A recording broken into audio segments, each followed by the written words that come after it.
Naiz irratian, bigarren kafea.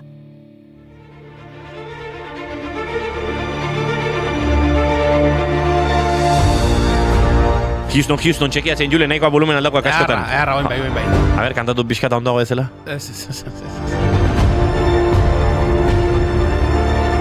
Egunon guztioi, bereziki sukaldari, general, palafrezain, damor nagusi, kantinera eta parrandazalei. Gaur San Sebastian eguna da, jaieguna Donostian, Azpeitian edo Tatafaian, besteak beste. Baina baita, Peruko Cuscon, Txileko Junbelirian edo Puerto Ricoko San Juanen, Viejo San Juanen. Festaz festa bidaiatzeko aukera proposa. Festaz festa hariko direnak La Oreja de Van Gogekoak izango dira ziurrenik, beraien abesti ezagunenetako batek gaurko eguna aipatzen baitu. Tu lado, quiero mirarte y sentir, quiero perderme esperando, yo quiero quererte o morir. Y en el momento que vi tu mirada buscando mi cara, la madrugada del 20 de enero saliendo del tren, me pregunté qué sería sin ti el resto de mi vida. Ze gauzatxo bate, gure sarren honekin jarraitu horretik. Ikusi duzu herri lorinon agertzen den batetik Leire Martínez, Pablo Benegasekin, gitarrarekin San Sebastianeko martxa kantatzen, eta beste La Orejako beste laukideak, Amaia eta beste hirurek nolabait ensaio sofa batean kutre xamar kantatzen ikusi zu. Gogorra da. Jendea gaiztua da, Jendea gaiztua da, bai. Eta alderaketak ez dira inoiz onak. Reflejo del sol de mediodía. Aizuen zuleok, badakizue, garai batean ohitura zela zuen izena, gure izena, bakoitzaren izena, jaio zinen eguneko santutegikoaren araberakoa izatea. Horregatik ezagutzen ditugun Sebastian ugari gaurko egunez jaio ziren. Adibidez, azken urteetako Sebastian famatuena, Sebastian Lizaso. Jose Lizaso bertsolariaren semea, honek Landeta uzan zuen tabernan jaso zuen bertso giroa Sebastianek. Han hasi zen bertsordan eta segituan hartu zuen izena. 1982ko txapelketa nagusian finalista izan zen 24 urte bakarrik zituela. Eta hurrengoan 86koan txapelduna. 89 eta 97koetan txapeldun orde izan zen eta bera izan da urte luzez plaza gehien egin duen bertsolaria. Eta 2017ko abenduaren 17an berak jantzi zion txapela bertsolari txapelketa nagusia irabazi zuen lehen emakumeari. Maialen Lujanbio Zugastiri.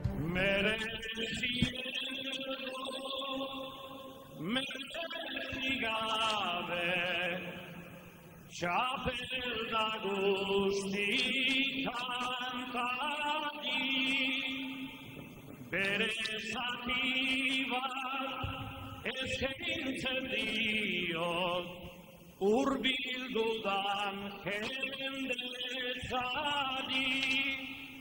beste zati bat bihotz-bihotzez eskaintzen diot aitari. Txaloak parte hartu dezuten bersolari guztiare.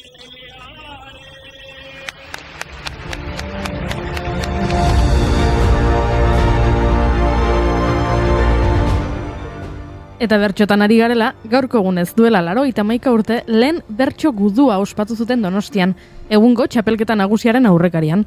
Garai hartan bat-bateko bertsolaritzaren ohiko adiraztokia sagardotegiak, tabernak eta ostatuak izaten ziren, baina mozkorretik eta hori gainetik entzeko hainbat bertsolarik pentsatu zuten zerbait egin behartzela bertsoa taberna zulotik ateratzeko. Hortaz, errealitatean moldatu nahian Jose Aristimuño Aitzol, Manuel Lekuona, Juan Jose Makazaga, Basarri eta beste zenbaitek piztutako mugimenduaren lehen fruitua Euskal Herriko bertsolari txapelketaren lehen edizio izan zen.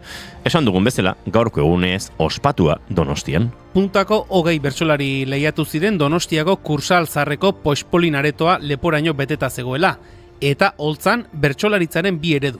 Taberna giroan sortutakoen bertsomolde zirikatzaile alde batetik, eta garaiko balioekin bat egiten zuen kantaera zuzentzaleago bat bestetik.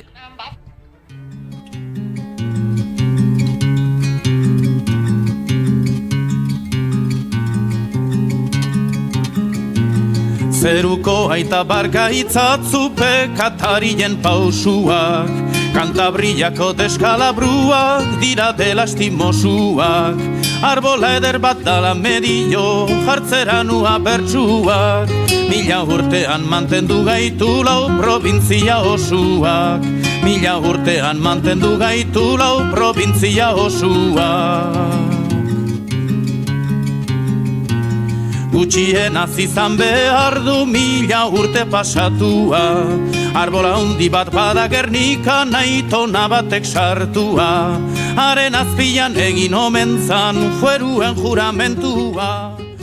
Kontatu omen zioten txirritari nola Itzol eta konpainia eritu ziren herriz herri bertsolariak probatzen, broma gutxirekin, batzuk bai eta besteak ez, baina noski, ez omen ziren ausartu bera halako trantzetik pasaraztera.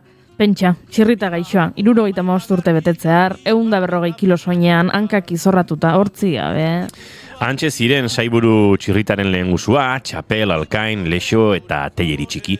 Behin baino gehiagotan kantukide izanak, Hantxe Etxeberria eta Soro Zabal Donostiarrak, Peio Zabal eta Errenteriarra, baitaren anaia Joan ere, Bizkaialdetik ere etorri dira, pare bat, Utar eta Abarrategi, besamotza, Lapurditik Matxin eta Ben Nafarroatik Panbale, eta handa, Basarri deitzen dioten 21 urteko gazte zarauztarra ere, korbata dotorearekin. Eta ez dakigu korbatak lagundu zuen ala ez, baina 35 txapelketan bertsolaritzaren profesionalizazioak irabazi zuen Basarrirekin batera, eta erronkako bertsolaritzak, txirritak, 5. postu soil bat onartu behar izan zuen.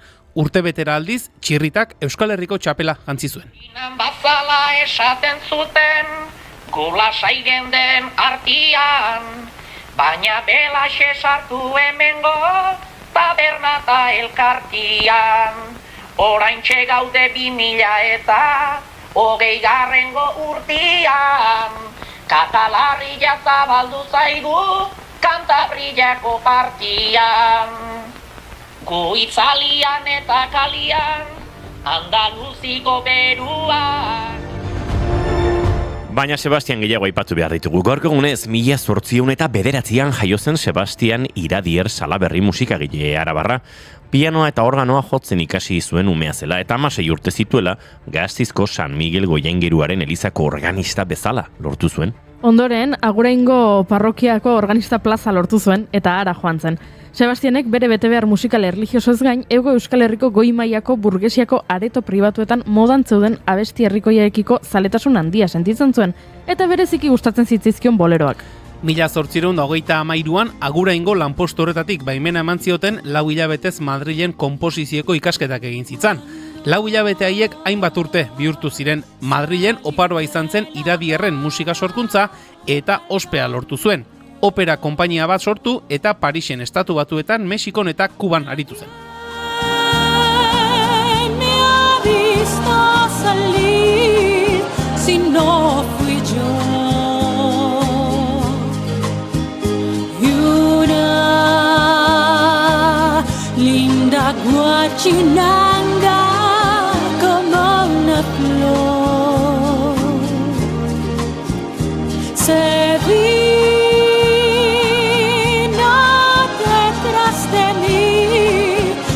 sí, Señor.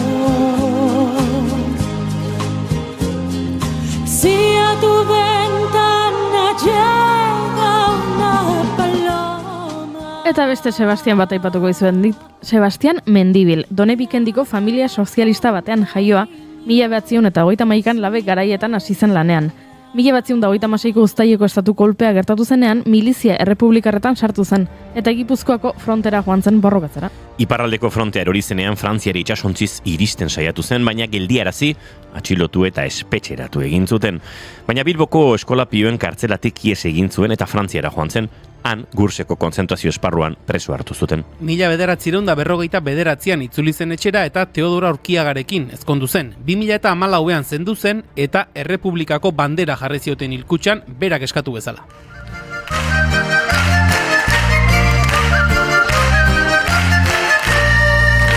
Errepublika zer den ez dakienari, Errepublika zer den ez dakienari, hornamiko txekia, orok nausin nahi, dugun errepika, Viva Errepublika, dugun errepika, Viva Errepublika.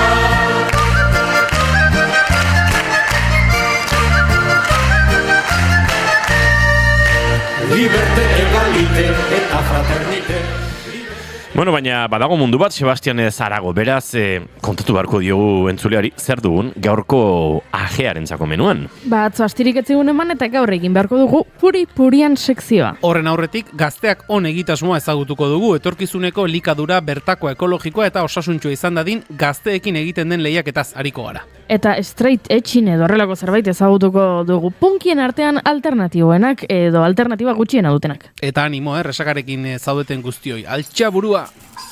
Entzuleo, kurtarriak 20 ditu gaur, eta asteartea da, ongitorri guztioi, bigarren kafera, naiz irratian zarete.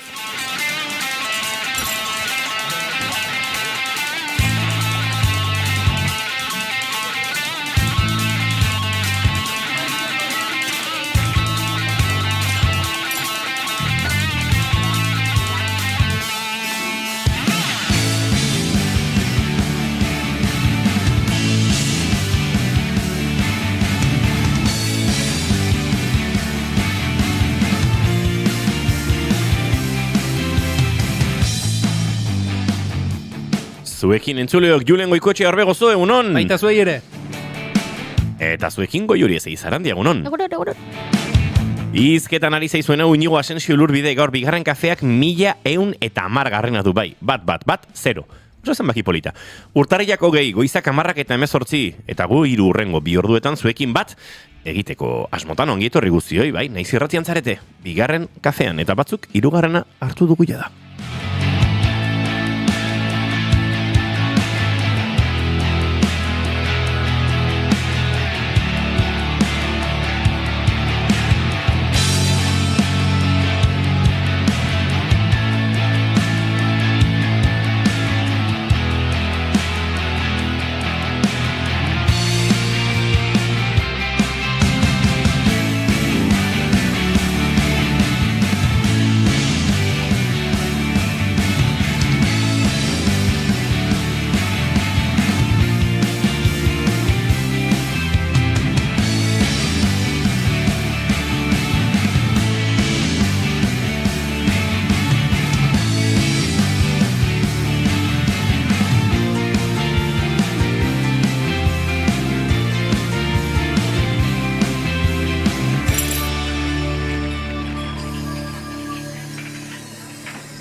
Nasbiliriko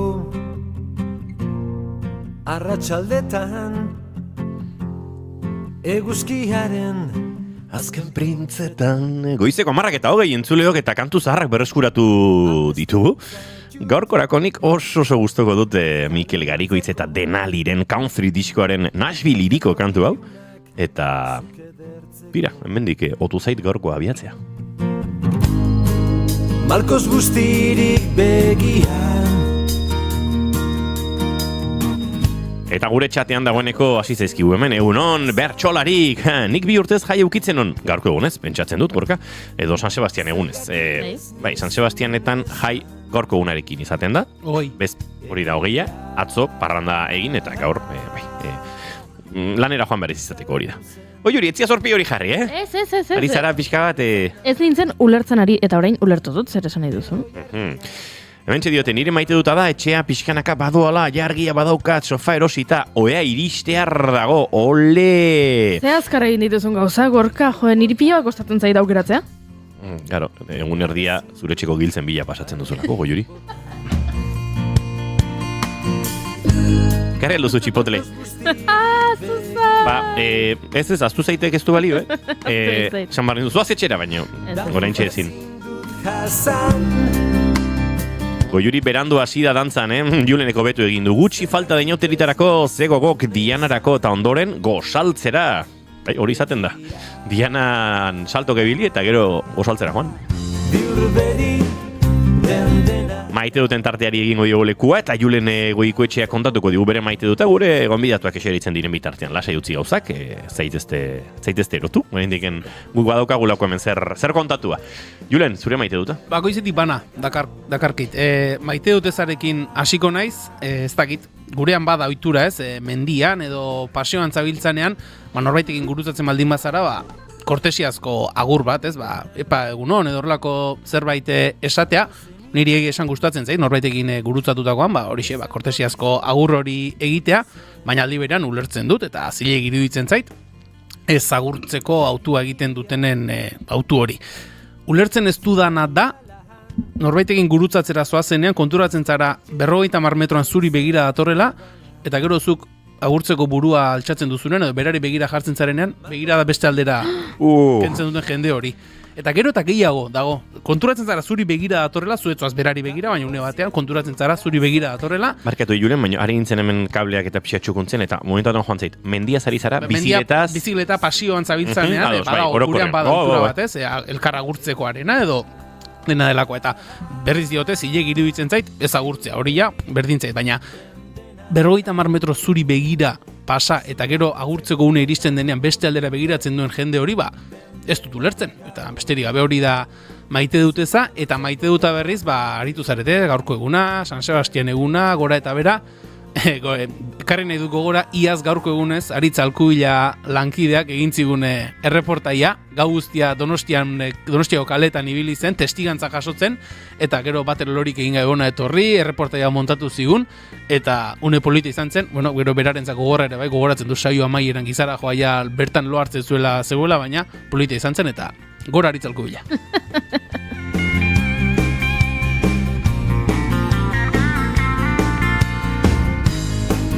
Markos guztirik begia damu bazin dut jasan. Goiuri zeizarani, eta zure maite dut azin da? Begira, nire nintzen ikusten Donostiako irudi batzuk, hortxe agertu zaizkit, taberna batera joan gara kafe hartzera, eta telebistan irudiak eskaintzen ari ziren, eta plazako irudiak ikusi ditut, eta pentsatu dut, ez nauzu horra harrapatuko. Hau da, FOMOaren kontrakoa sentitu dut, ez? Hainbeste jende ikusi dudanean, hortxe eserita ez, zuarkatu zutik, pentsatu dut, nik ez dut horrego nahi. Eta gainera, ez dut ulertzen, zerari den gertatzen, ez zait erakargarria egiten, eta gero pentsatu dut, begira, mundu globalizatu honetan, ze polita den baita, horrelako gauza lokalak edukitzea, eta nik ez dut zertan ulertu. Donostiar batek zer sentitzen duen gaur, edo Azpeitiar batek zer sentitzen duen gaur, edo Tafaiako batek zer sentitzen duen gaur, ez? Beraien egun handia izan da. Eta ziurrenik, beraiek ez dute ulertuko nik agian Tolosako inauterietan sentitzen dudana, edo San Juanetan sentitzen dudana. Eta pentsatu dut, hori ere polita dela, ze soilik esperientzia hori eduki dutenek ulertezakete ondo zuk zer sentitzen duzun, eta esperientzia elkarbanatu hori polita iruditu zait, eta horixe da kartona. Ez dugu denok dena ulertu zertan dena ulertu behar.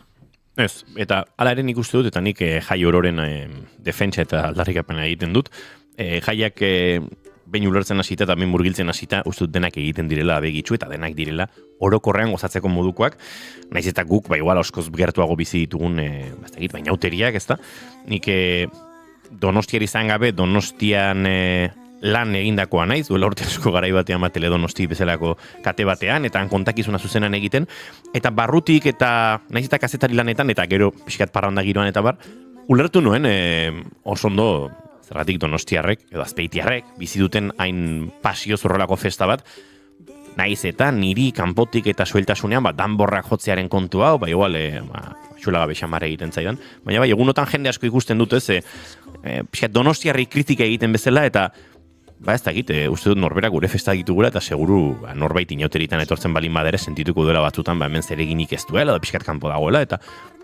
Hori izaten nuen, eta ez da zer gertatzen. Hau da, ni joan naiteke Iruñera baita ere San Ferminetan, eta ez gozatu, eta ez da zer gertatzen, eta ez da San Ferminen errua, edo ez du esan nahi beste festak, baino txarragoa direnik San Ferminak, zaian joan naiteke, eta nik ez gozatu, ez da zer pasatzen, ez festa guztiak ez dira denontzat ez da ere. Hori da, gero badaude beste kontu batzuk, San Ferminetan eta festa orotan, jendearen jarrerak ez direnean errespetuzkoak, eta bestelako violentzia joerak, eta horrelakoak daudenean, festak ez daukala iniz zentzurik ez, baina orokorrean nik uste dut festa denek badutela denok gozatzeko moduko espazio bat, baina batzutan festak ere xetu lertu, kokatu eta egin behar direla, eta nik baditut gogoan hola oharkabean San Sebastianetan egindako parranda eta festa gozatzeak, eta Oarkabean. oharkabekoak pasaz ezkit, bai. Benetan, baina, satelite bizi behar du pertsonak Donostiara faltzera joateko atzo bezalako egun batean. Jakin gabe San Sebastian bezpera dela. Benetan diotxut, Julen. Ez da ipasinistu edo. Hori bai, gero erritmo azkar hartu nuen, Matthew Van Der Poel dirudien. Pentsatzen du.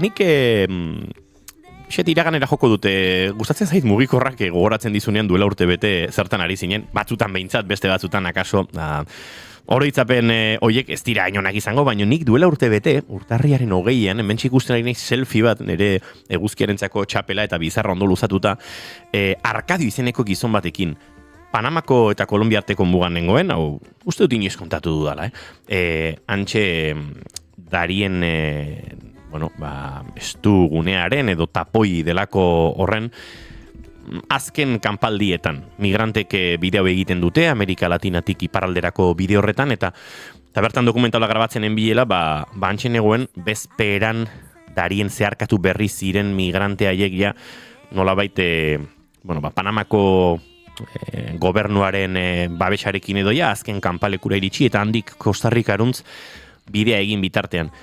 Barkurik etzen iristen eta bapatean agertu zirenan bi gizon, biolin, ukelele, horrelakoak ontzi batean sartzen, han piragua deitzen diete, baina enborruztuak dira, finean enbor luze xamarrak, barrutik ustu eta gure, ez dakit, motora edo fuera bordetan eramaten ditugun Kawasaki motor hoietako bat, enborrari lotuta eramaten dute, eta anerrekan gora eta bera dabiltza komunitate indigenetan zehar. Gizon hau alkandora txuri bat, ola txukun, eta nari zen instrumentu musikalak sartzen, eta niri eman zidan alako kuriosidadea, eta pixkat zain egon hartan kamararekin eta horbildu nintzaion, eta diskulpe, eta, horasi ginen izketan, ez? Eta horren behar galdetu zidanean nindun gotarra nintzen, eta nik esan nien Euskal Herrikoa nintzala.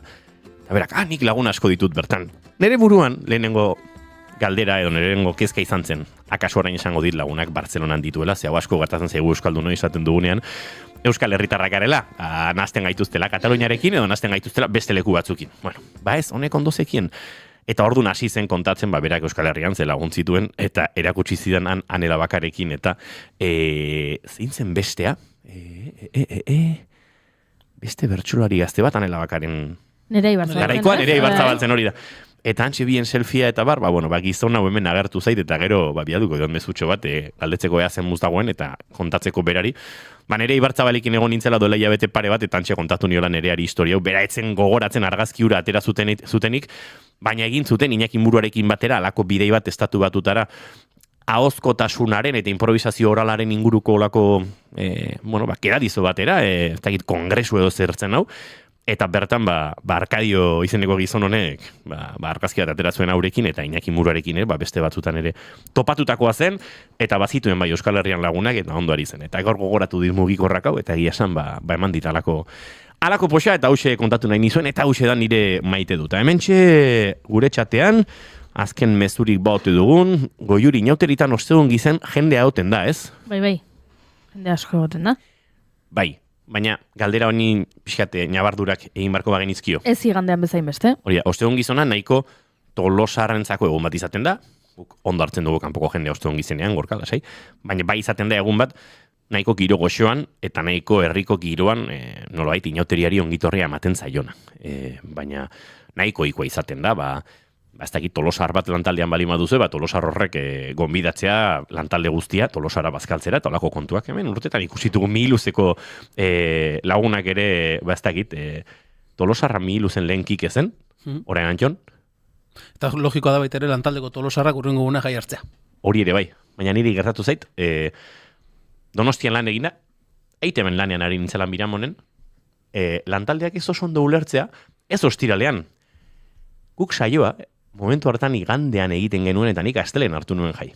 Igandean saioa bukatu, eta ez zuten oso ondo ulertu. Eta hemen, aldarreka pentso bat, jendearen festa ospakizun eskubide hori errespetatza zuen, naiz eta zuen herrietatik ez ulertu beste hon herriotako ospakizunak. hemen ere badago, ez, pixkate hiri buruzentrismoa. Seguro jendeak errexago ulertzen duela, San Sebastianetan jai hartzen duena, ez dakit, bere herri txikiko festetan jai hartu nahi duena baino. Pixkanaka. Lokatzen sartzen ari naiz, gustora gainera, gustora. Entzuleo, goizeko 10:22 minutu Julenengo mendioari jarraituta, lokatzetan gehiegi murgildu aurretik gure urrengo gonbidatuak orkesten hasiko gara. Hementxe zarete, bai, naiz irratian, bigarren kafean, eta gu, bagoaz, aurrera.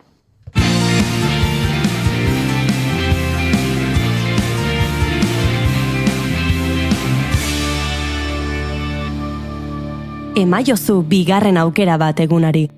Naiz irratian, bigarren kafea.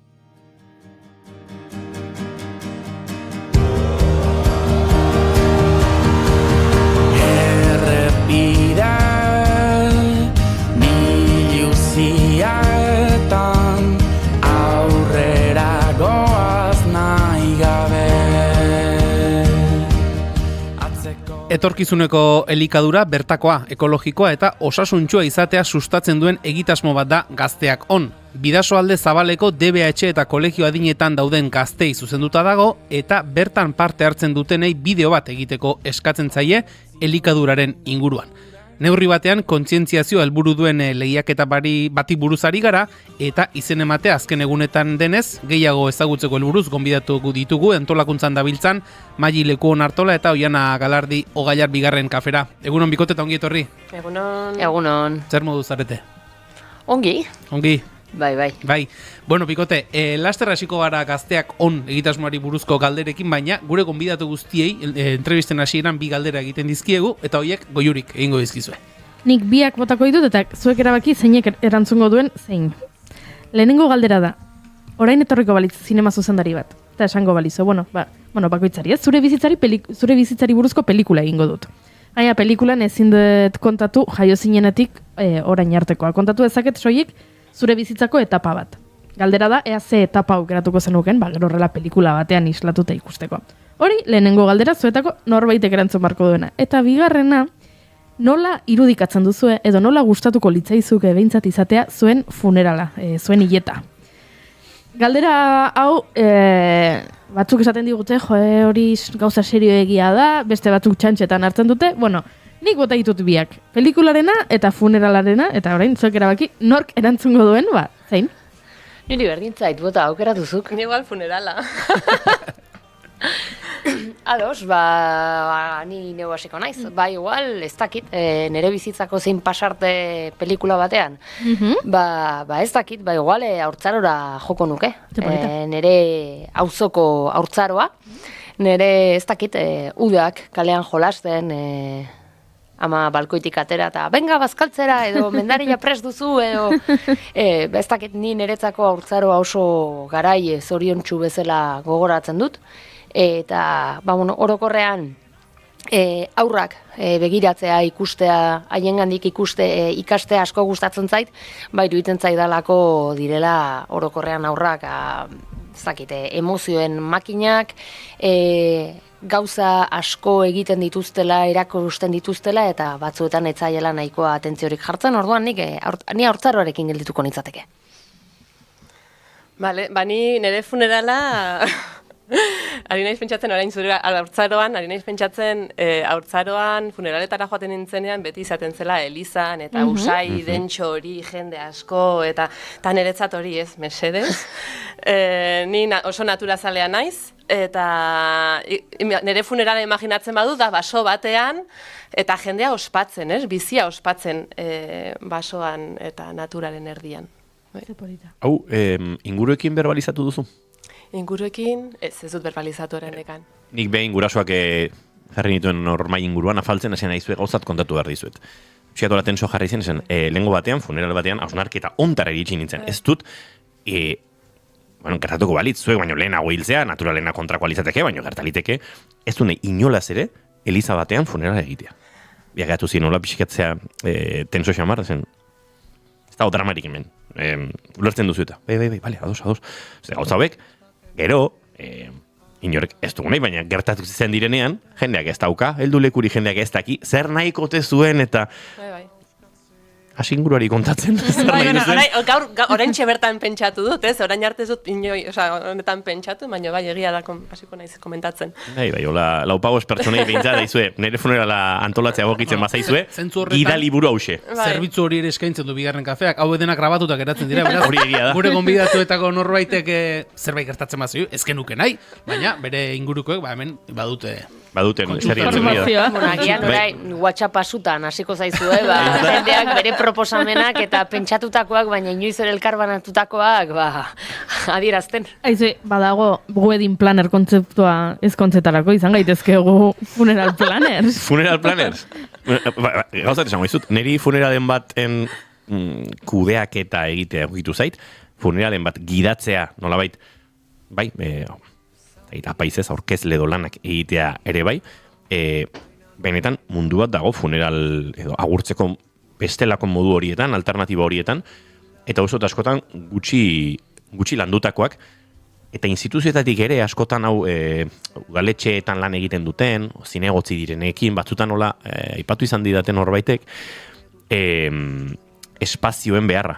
Ze guk funeral bat osatzeko, buruan guri imaginarioan elizak genituen, elizak badira aterpe, eta elizak badira nolabait ospakizunerako espazio bat, ospakizun edo euskal ozertarako espazio bat, nik ere zitut berezikin maite, baina zerbait zibila egin nahi den momentuan, zerbait alternatiba egin nahi den momentuan, espazio, aterpe, leku goxo xamar, normalean ez duzu lagun bat agurtu nahi, igual Euskal Herriko kulturetxe askoren giroan, espazioiek falta egiten direla, eta akaso garatzen joan behar dugula paradigma aldaketa hori gerta da din ere.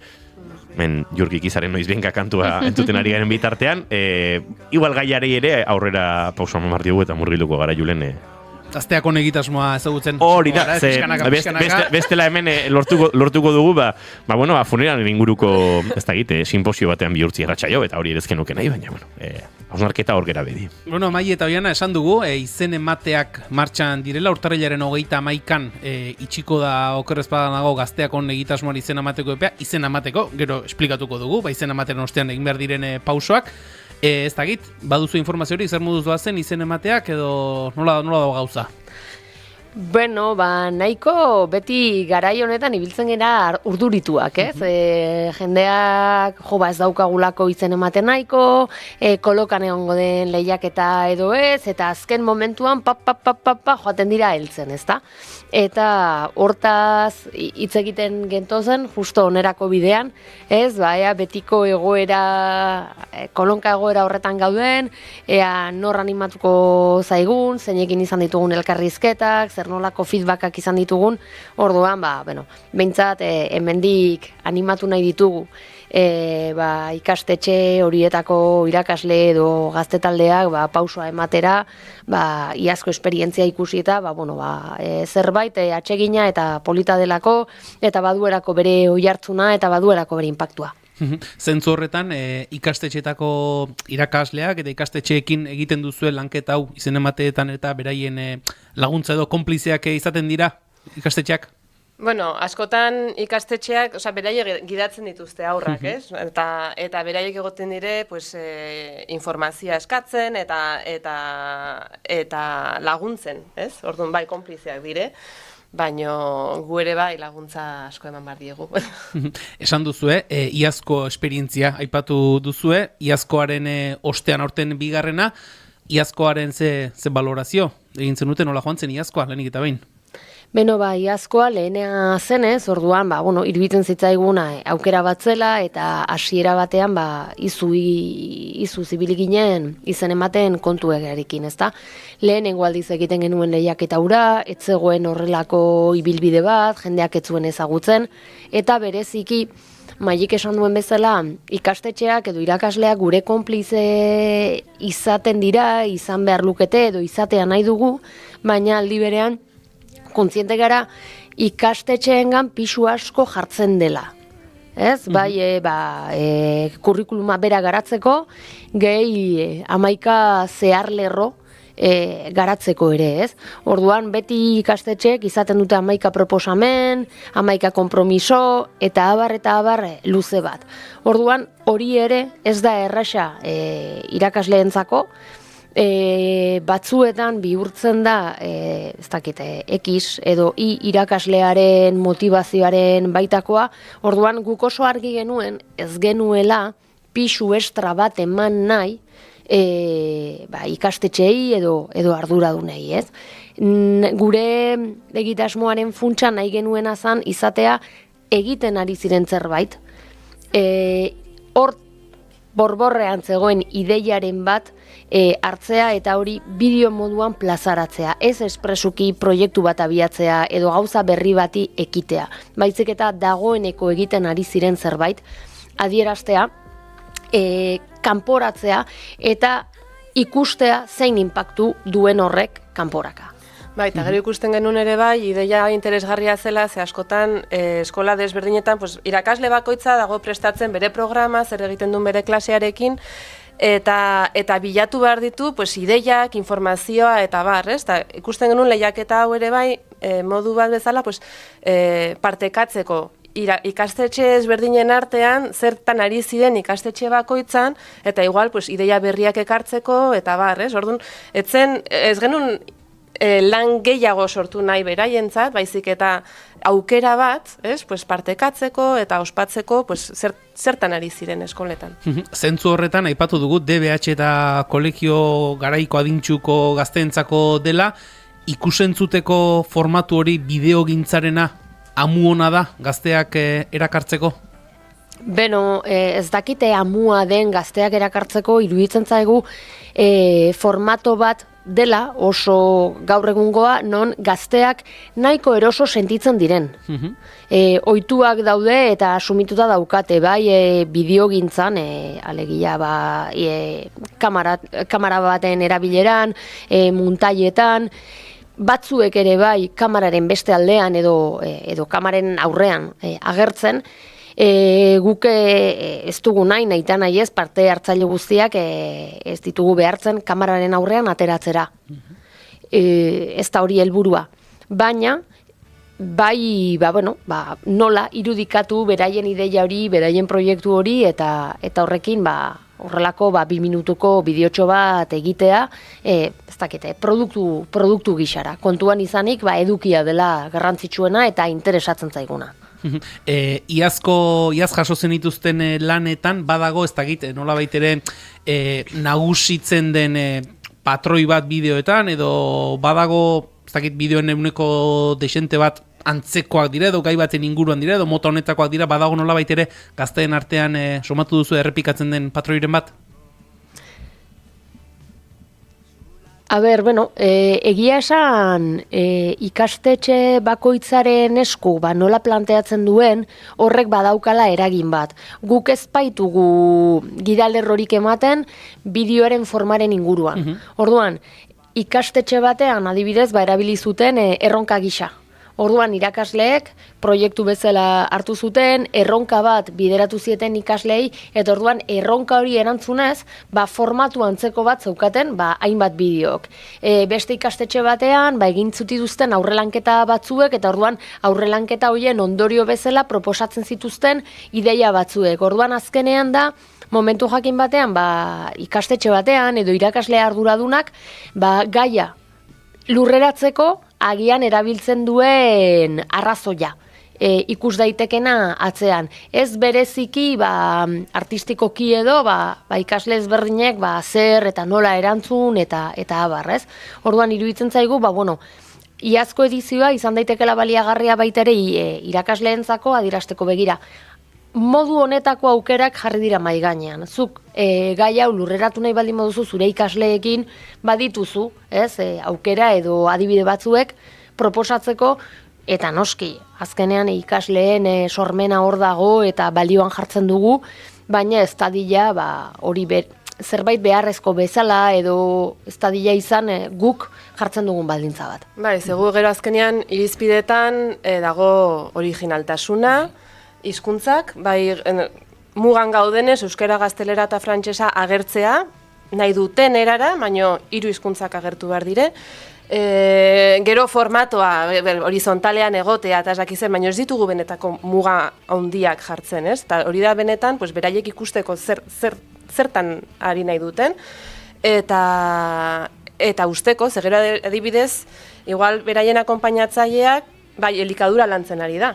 Baina agian da, plastika ematen duen irakasleak nahi dula bideogintza landu eta ordun beste ideia batzuk eman. Ordun guk ez ditugu mugak jarri nahi. Azken finean da, beraien sormena erabiltzea eta hori aurrera. Hasieran aipatu dugu, etorkizuneko elikadura bertakoa, ekologikoa eta osasuntsua izatea sustatzen duen egitasmo bat dela.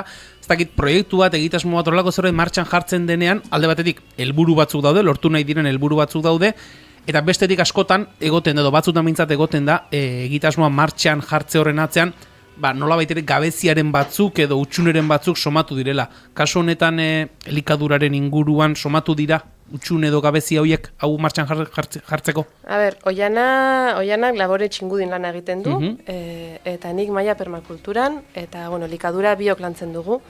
Eta urte batzu daramagu elikadura burujabetzaren inguruan lana egiten elkarrekin. Eta bai, egia da, duela 3 urte ikusi genula gabezi bat, handiena zela sentsibilizazioa eta formakuntzarena, ez?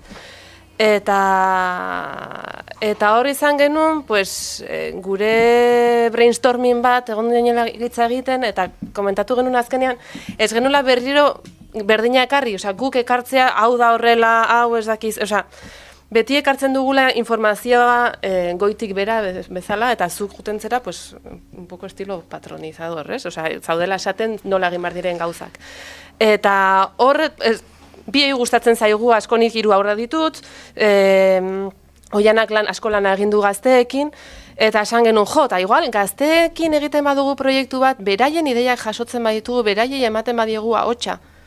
Informazioa betik etortzeko eta ez gure partetik, eta ahots hori zabaltzen badugu, igual da beste erabat sentsibilizatzeko, baino atseginagoa, ludikoagoa, eta ez?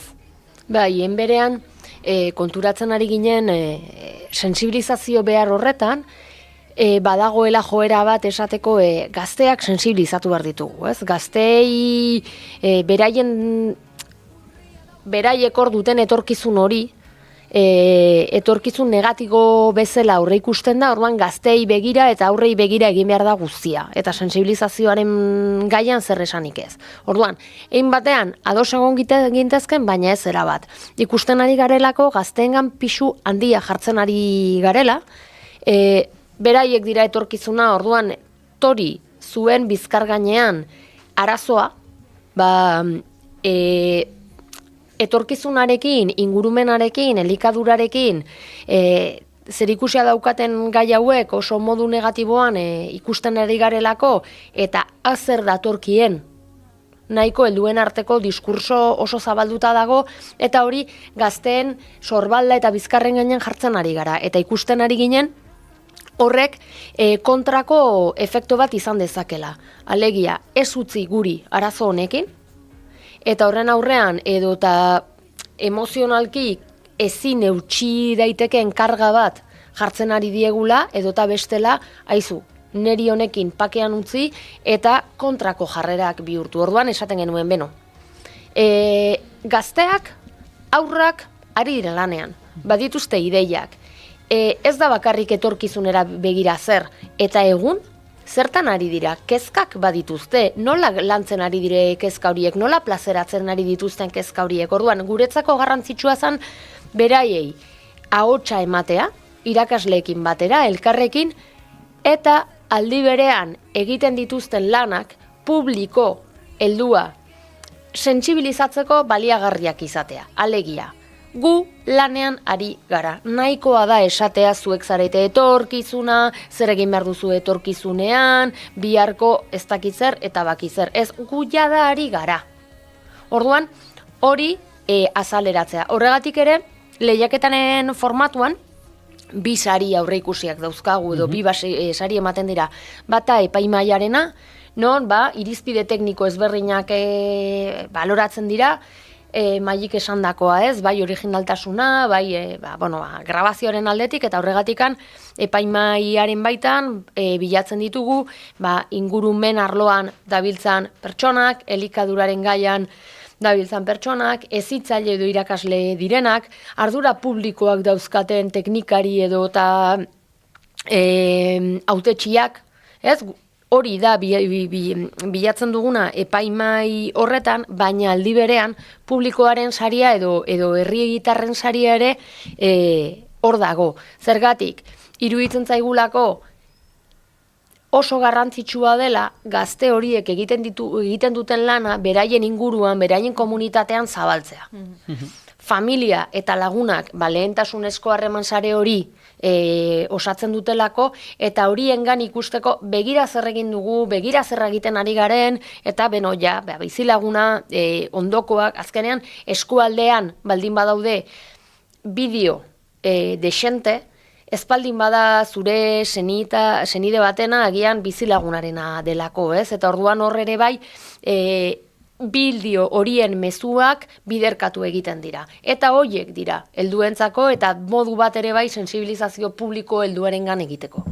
Eta ze garrantzitsu ez, orain aipatzen ari zinentenaren bide horretatik, hasieratik gaztei beraiei ahotsa ematea, beraiek sentitzen duten edo bizi duten hori helaraztea, eta gero, aurrera begira eman behar diren urratsetan, beraiek entzunak izan baldin badira, etorkizunen izango diren prozesu dena delakoetan ere, beraien implikazio ere handiago izango da hasieratik parte sentituko direlako. Hori da, eta gero ere bai, eske gaztea zarenean oraindikan ez zaude moldean sartua, ez? Ta dituzu ideia gehiago edo ilusio gehiago, eta erraixago aterako dire, pues ez dakit, edo zein proiektu, ez? Gogo hori dakazu. Helduek jadakagu, pues gure aurreiritziak esaten dugu hau ezin duzu egin, ze hau oso zaila da. Edo honetarako ez duzu jende aurkituko.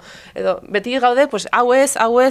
Baina gazteek hori dakate oso polita dena, pues indarra hori, ilusio hori eta hori partekatzea, pues helduentzat ere bai edo herritarrentzat oso polita da ikustea.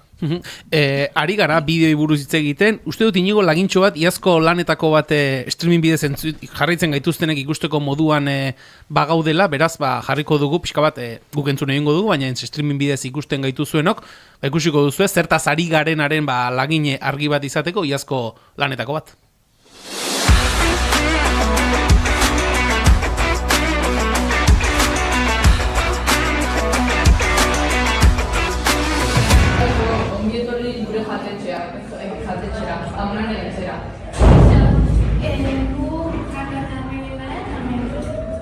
Vale, pues zeri emateko.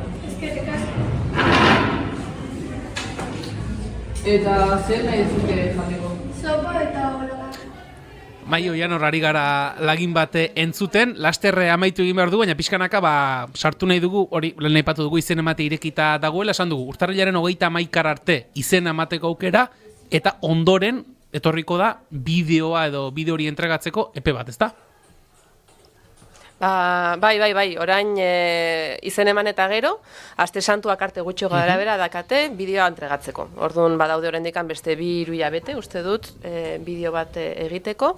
Askotan ja proiektua landuta daukate, orduan ez du hainbeste denbora hartzen. Eta aste santua eta gero, aste pare bat hartzen ditugu, pues bideoak begiratzeko, ziurtatzeko irizpide guztiak betetzen dituztela. Eta maiatza hasieran hasten da bozka fasea. Orduan esan dugu herritarren sari bat dagola, herritarren sarirako bideo guztiak aurkeztuko dire, eta 3 aste egongo dire pues, bozkatzeko eta bueno, sari bat emateko. Eta bitartean ere bai, epaimaia elkartuko da, epaimaien saria erabakitzeko. Eta dena bukatuko da bioterran ekaina hasieran, bioterrako Maialenek gurekin jarri zen harremanetan joan den urtean esaten, oie, egin behar duzute gazteakon ikusi dut ezak zer, nahi duzute egin zerbait gure azokan, ze azken finean tal, eta esan genuen ideia polita, azken finean bioterra ere bai, dijoa balore ekologikoen inguruan eta bar, Eta aurten berriro errepikatuko dugu, eta sari banaketan egingo dugu, bideoak ikusiko ditugu elkarrekin, gazteekin, eta ospatuko dugu aurtengo edizioa. Esango dugu, gazteak on.eus webunean informazio guztia hor dagoela, bideoa nola egin behar diren, eta epeak, eta gainontzeko irizpide guztiei buruzko informazio hor dagoela, horrela gure artean, inork entzuten ez gaituela, iaz jasotako bideoen artean, asko harritu zintuzten, esan eduk azten sormenak harridura eragin zizuen? Esperotzen dituzten gauza jasotzen dituzten? Beno, egia esan, batzuekin parra egin genuen, ez? Entzun dugun bideoetako bat, gazteek irudikatzen dute jatetxo batean daudela, ez? Orduan, azkenean, kasu horretan, taldekide guztiak jarri ziren kamararen aurrean, taldekide guztiak jarri ziren antzesten, orduan, momentu parregarriak egon ziren, hor baita ere, nola saiatu ziren hiru hizkuntzekin jolasten, horrelako gauzatxoak, baita ere, sorpresa askoak dira, eta atseginak dira. Ni horretzen nahi sekreto, hau sekreto, Baina, bideoak jaso genitunean, oraindikan ez genitunean zabaldu, nik montatu nituen, eta orduan denak ikusi nituen, eta batzutan, hainbeste farra egin nun, nire aurrei esan niela, hau, da primizia, ez duzute ezer ikusi, baina ikusi hau, ja.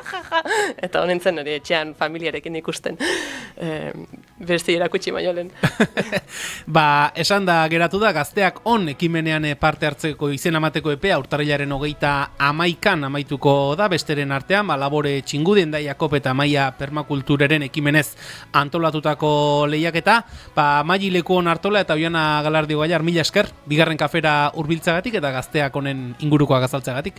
Mila esker zuei. Hori da, mila esker, hautsa emateagatik eta proiektu honen berri emateko aukera zabaldu ikuzuelako. Ondo izan. Aio. Eskerrik asko. Kontatuko dizkizut gauean. Indigoren aterpe hori, atera berri, musikari Lapurtararen kantu berria, eta uste dut aitzaki ere laiztaren mango digula bigarren kafetik elkarrizketa akustiko bat egiteko, bide batez gure txatean, Oianarentzat eskuminak bidali dituzte hemen. Indiokerrak esan du, eskuminak aspaldiko, orain kontatuko diogu norden.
Goizeko 11ak oraintxe puntuan eta segituan entzuleok azken ordukoaren bila egingo dugu salto Bilboko estudioetara, egon hor, adi eta segituan gatozkizue azken ordukoarekin. Gizonezkoa zara seme-alaba bat edo gehiago duzu eta 2021ko otsaiaren 4 ondoren jubilatu zara? Adi, zeren Europako Justizia Auzitegiaren azken epaiaren arabera, zure hileko pentsioa 35 euro igo daiteke seme-alaba bakoitzeko. Jarri harremanetan Ema abokatuakekin. Tolosan 611-411-868.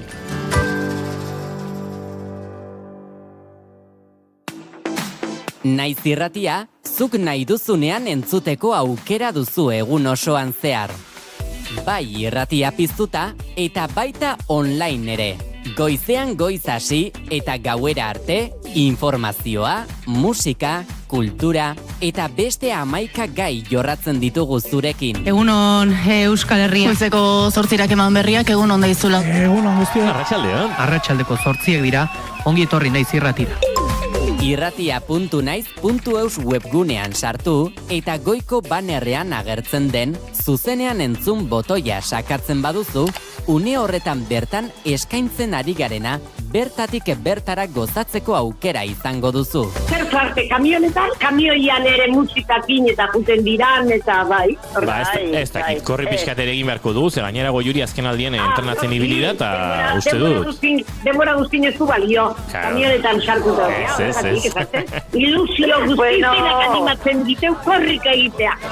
Ondo izan, Joaten zaren lekura joan da, eraman ezazu Naiz Irratia zurekin.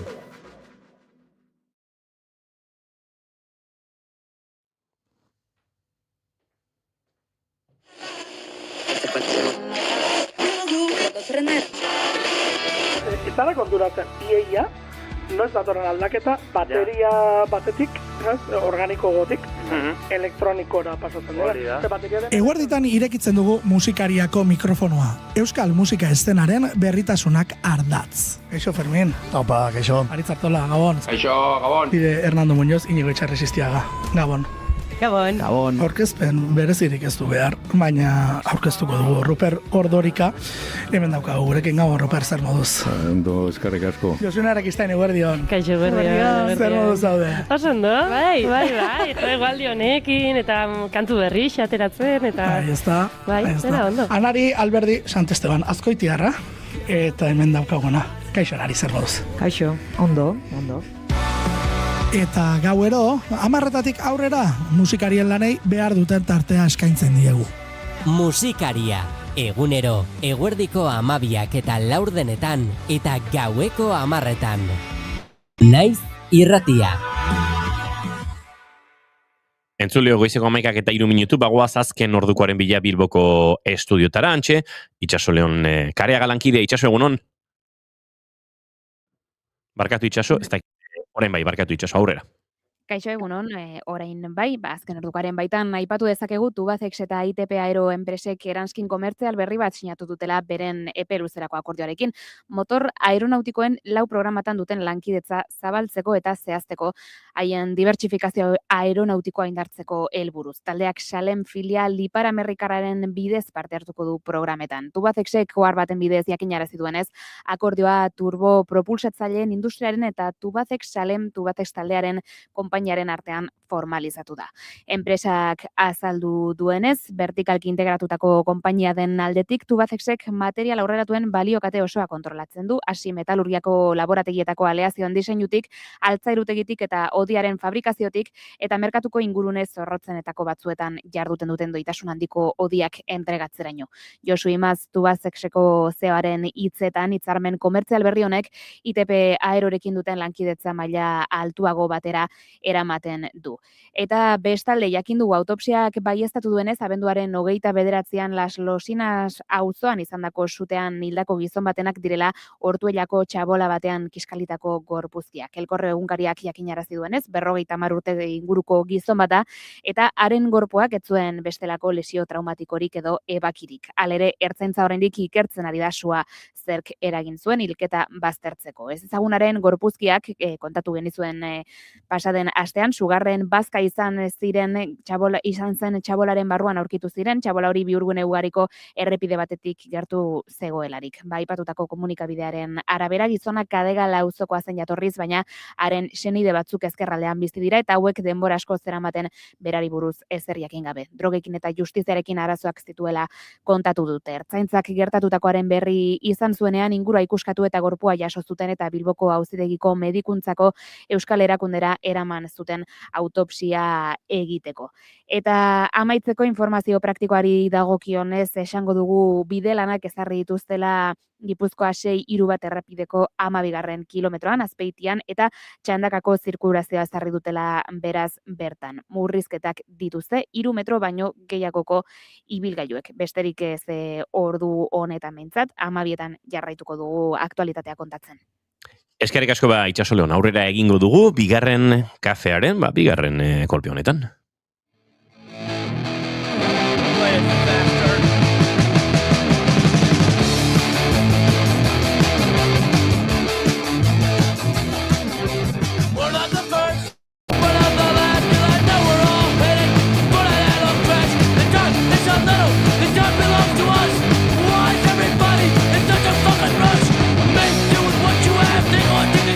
Eta lehen ere kontatu dizuegu, Eneko Iturbe gurekin izango genuela, zer eta straight edge inguruan, edo straight edge kontzeptu mugimenduaren inguruan hitz egiteko. Eta gurekin dugu Eneko, egunon Eneko? Egunon, bai. Aspaldiko esango dugu, egun batzukola gure mikroetan aritu gabe. Aspaldiko... Ostiralean egon zinen, ez? Ez, ostiralean ez. Ez? Ostegunean edo astazkenean ezagit. Ez dakit, bai, egun bat. Ez da astazkena. Iaste bete, aspaldiko. Iaste bete hori da. Aspaldiko. Bai. Bueno. Straight edge, lenguan ere aipatu zen igun, hortxe izan dugu gaia, lantzeko, guk lehen osarreran egoi belategirekin ere aipatu dugu, pixkate punkaren azpi mugimendu, azpi kultura edo, baina berezi xamarra dela. Bai, hori da. Bueno, straight edgea, zuek esan bezala, hardcore punkaren, zehazki hardcore punkan mugimendu azpikultura bada, eta kasu honetan bizimodua eta mugimendu, bizimodu bezala ulertzen da mugimendu hau. Eta zein da honen berezitasuna? Lehen aipatu dezute zuek, baina da, alkoholik ez edatea, drogarik ez hartzea, tabakorik ez kontsumitzea, eta bestelako, imaginatu ezakezue, ez konsumitzea. Baita kasu batzutan veganismora eta vegetarianismora jotzea, eta baita sexu harremanak murriztea. Da nahiko, ez dakit nola esan, punkaren autosuntxipena eta edonismo horren barrun, justo beste aldea, beste punta. Behintzat guk buruan daukagun punk baten estereotipoa edo. Hori da, guk aurreritzak bolin bauzkazu, ez? Punkikiko edo punk kulturarekiko, irudikatzen duzuna, ez da, zu kontatzen ari zarena. Bai, hori da. Itxuraz itxuraz zuk ikusten duzu, eta, ile harrapatuta, jazkera mota, eta, bada punki bat, baina gero, ondoren, bere jarrera eta bere izaera, guztiz aurkakoa da. Eta izena dator, straight edge, Minor Threat izeneko taldearen abestitik. Justu entzun dugu, Minor Threat, baina oraintxe, Minor Threaten Salad Days ari garen zuten, bai. Bai, da, abesti motz bat, 46 segundukoa. Baina ez berriro jarriko dugu, Hori punkien zaugarria da, Bai. Abesti punkiak.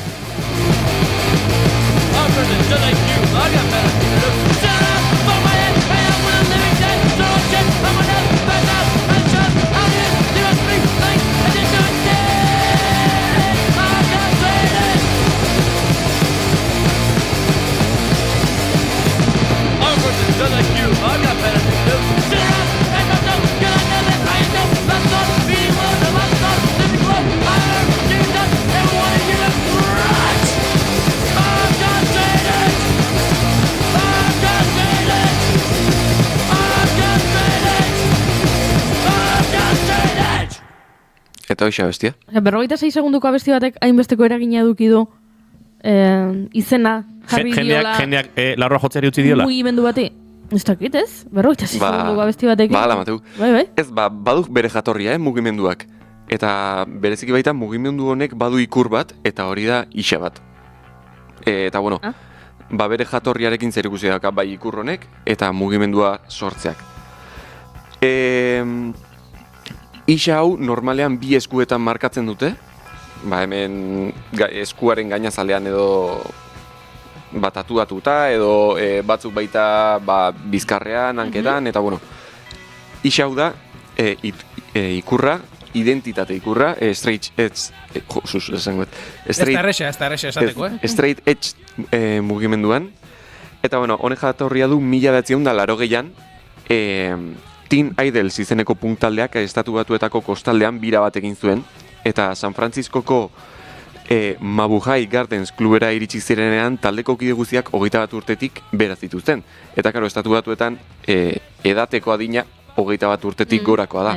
Beraz, klubeko arduradunek erabaki zuten, hauei isa beltz bat margotzea eskuetan. Eta beraz, bertako tabernariek bazekiten, isa hori zutenak, taldekideak, ezin zutela edan, adingabeak zirelako. Eta beraz, talde hau, Washington DC-koa da berez, eta ara itzuli zirenean, bertako klubetan sistema hau jartzea erabaki zuten, proposatu zuten bertako klub eta tabernei, eta beraz, bertan gustatu zitzaien, bertako klubei, eta beraz erabaki zuten, isa hori eskuetan zutenak, edo isa hori marraztuta zutenak, ezin zutela edan. Eta, karo, azkenean, zuk nerabe talde bat osatzen duzunean, eta denak ikur berarekin, horrek identitate bat sortzen du, eta komunitate izaera bat sortzen du, eta hortikan, sortu zen, straight edge mugimendua. Ni flipatu diret, Nik bai. Aizu, ondo dago. Lehen esan dudan bezala, nik aurre iritzi batzuk banituen, eta hau ez da irudikatzen dudan, hau da. Alkoholik edaten ez duen, erretzen ez duen, beste edonolako drogarik hartzen ez duen. Punki bat, nire buruan, etzen sartzen, ze beti nik punkiak irudikatzen ditut zigarroa goan. Ez du zertan, noski punki asko dongo dira, ez dutenak erretzen, baina nik beti irudikatu dut punki bat, hauan zigarroa dola. Nik goen kalen punkiek erre egiten zuten. Hori da, zure nire referentzia, noski. Aizu, egia da, bestela punkiak galtzen ari direla. Eta aurrekoan pasatzen ari nintzen, eta ikusi nuen gizon bat, orlaia, oso tente, dena, eta krestarekin, beltzez jantzita, estilo punkian, eta esan nion lagunari, aspaldian punki bat ikusi gabe. Eta barre egin zuen, eta gero geratu zen bera pentsatuz. Ara, egia da, nik ere ez dut askotan ikusten. Tolosan bat dugu punki bat txirula jotzen egoten dena, duela 40 urte. Baina, pertsona horrez gain. Ados, bueno, vale. Bai, ez dira maiz ikusten gaur egun, baina... Punki hori aldatzen ari da, gainera. Bai. Beste estilo batzutara joten. Bai, nahiko eklektikoa dela esan dezakegu. Bai, eta hain punkia. Bai, herri guztietan badaukagu jende xelebra, eta guk Tolosan badaukagu txispita, eta txispita da punki bat txirula jotzen duena. Jotzen zuen Donostiako tren geltokitik. Egiako pasabidean. Hori da, Egiako pasabidean, eta kalerara gaur egon doan horretan, urte pare bat itxite egin dituen tunel horretan. Hor urte asko pasatzen jotzen. Baina gero ja hori itxi zutenean Tolosan hasi zen jotzen, da jazta itzuli Donostiara. Eta orain da gure punki ofiziala. Gure punki ofiziala da, bai. Zuen herritan erizango dituz, Egit horrelako punki edo ez punkiak, baina jende xelebra esan nahi dute. Hau da nahiko tipo xelebrea, eta beti hor txirura jotzen egoten dalako kale iskinen batean, da jendeari batzutan ondo da, bezetan pixkan ezain ondo izketan, bai.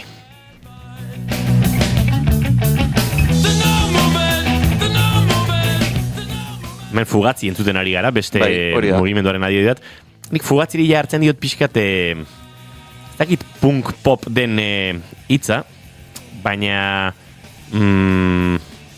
nolabait mugimendu hau ere gertatu zen, ez? Mundu anglosa joiean. Rock pop punk, bai, pixkat Blink eta olako taldeen kolore pixkat poperituagoak, ez? Patineteroen musika, Ez du txarrera esaten, Skateeko bideojokoetan eta beti Zoom 41 eta Papa Roach eta horrelako... Zoom 41 bat, zeba denbora entzun gabe. Zoom 41, bai. Ari zeizu esaten patinete baten gainean sekula jarri ezten pertsona bat, baina... Tony Hawk! Zebestele nintzen hemen egongo ziurrenik. Julen, eta zaitezela honen jarri, Ez, lasai. Gure patinetean ibiltzeko garaiak atzean geratu ziren. Ez da kuidadurik. Zu pentsatu, patinetean, skatean lehiatzen duen jendeak, o lehiatzen den jendeak, 21-22 urterekin ja zahartuta egoten omen direla, guretzat ez da. 14 urterekin ezur bat egun batetik bestera jartzen da. 23rekin komeriak, ia 40rekin ja, nite kuento. Nite kuento. Hori fugatziari gara entzuten, beste kolore bat, nola bait. Bai, egia da, fugatzi dala, investigatzen pixkataritu nahiz, eta Minor Threateko abeslaria kasualidad da fugatziko sortzaietako bat. Ara? Eta orduan, beak nolabait evoluzio bat izan zuen, hor, iruditzen zaiz, Minor Threat bai dai agian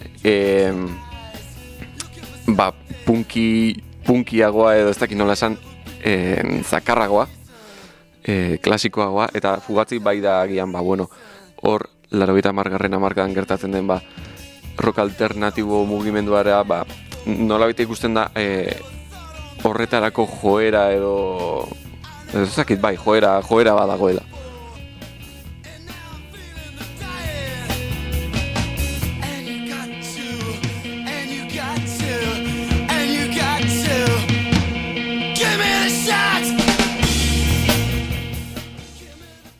Bai, ben da bien ni flipatzen pixkat, Bai, en principioak Nahiago dezute sakonago azaltzea, zergatikan gauza bakoitza. Bai, noski, bota. Bueno, vale, lehenik eta behin hasiko gera, lau zutabe ditu, lehen aipatu ditugu batzuk, eta, orain hasiko naiz, bana, pixkat azaltzen zergatik hori. Eta, lehenik eta behin sustantzia kaltegarrien abstinentzia. Hemen aipatu du, droga, alkohola, tabakoaren kontsumoa, filosofia honen bizimodutik dago, eta zergatik, beraiek nahi dutelako garbi egotea eta gorputzaren eta buruaren kontrola mantendu nahi dutelako momentu oro. Hau da ez dutela, nolabite, askotan, mozkortzen zarenean, zure buruarekiko kontrola galtzen duzu, eta hauek nahi dutena da, kontrol hori mantendu, nolabite, ez galtzeko burua. Ulertzen dut puntua. Noski baietz, baina bakitze etortzen ari zaizkit burura mormoiak. Mormoiek ezin dute, orain ez dute mormoia, izena aldatu dute. Lehin beste izen bat jarri dute, hau da erlijio bat, estatu batuetatik datorrena, eta oso bitxia iruditu zaite beti, beraiek ez dutela kaferik hartzen, beraien bibliak dio kafeina beroa ezin dutela hartu, horrek ere, zuk esaten zenuen bezala, korputzaren eta buruaren kontrola mantentzeko... Izen aldatu dute, baina marketingen ez dute erreparatu. Da oso luzea. The Church of the Jesus Christ of the Latter-day Saints. Hori da, bai, oso ondo. Horrelako zerbait, perfecto esan eta horrelako zerbait. Ni ari nintzen euskeratu nahian nenbilen, baina azken egunetako santuen Jesu Kristoren Eliza. Hori da, Jesu Kristoren Eliza. Bai, Jesu Kriston izena. Ondo, Bai, otxain, eta orduan, Bibliak dio ezin dutela kaferik hartu, punkia boik bezala. Kafea. Ze gauza bitxi den, ezin dutela kafeina beroa hartu, baina adibidez Coca-Cola, pila bat kontsumitzen dute. Beroa.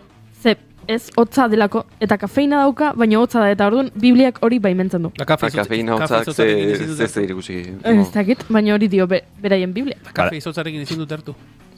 Kafeina izotzarekin asko kartzen dute. Kafea da. Badakizue, badakit ez datorrela oso akuentoinen kafeina ipatuta. Lengo astean ibil nintzen igaizkilo egiten bizpairu egunetan, da goiurira ipatu nion, ez del bateri ondolo egin, eta igual fuerte xamara faldu ez dakit, eta kontua da, askotan gaualdean egarri izaten duela, eta ura pixkatola inozu egiten zaidala, eta Coca-Cola horrelakoak ezartzeagatik, batzutan eukitzen dute, piraguan eramaten ditudan gatz mineral horitakoak, akuarius edo isostar sortzen duten horitakoak, pastiatxo batzu dira, eta uretan disolbatu da, behintzat, hola zerbait, hola freskoa, deshidratazioaren aurkari ondo datorrena, eta gustora daten dutola pixkate, ebitatzeko, ez, Coca-Cola edo horrelako zerbait egaten hastea.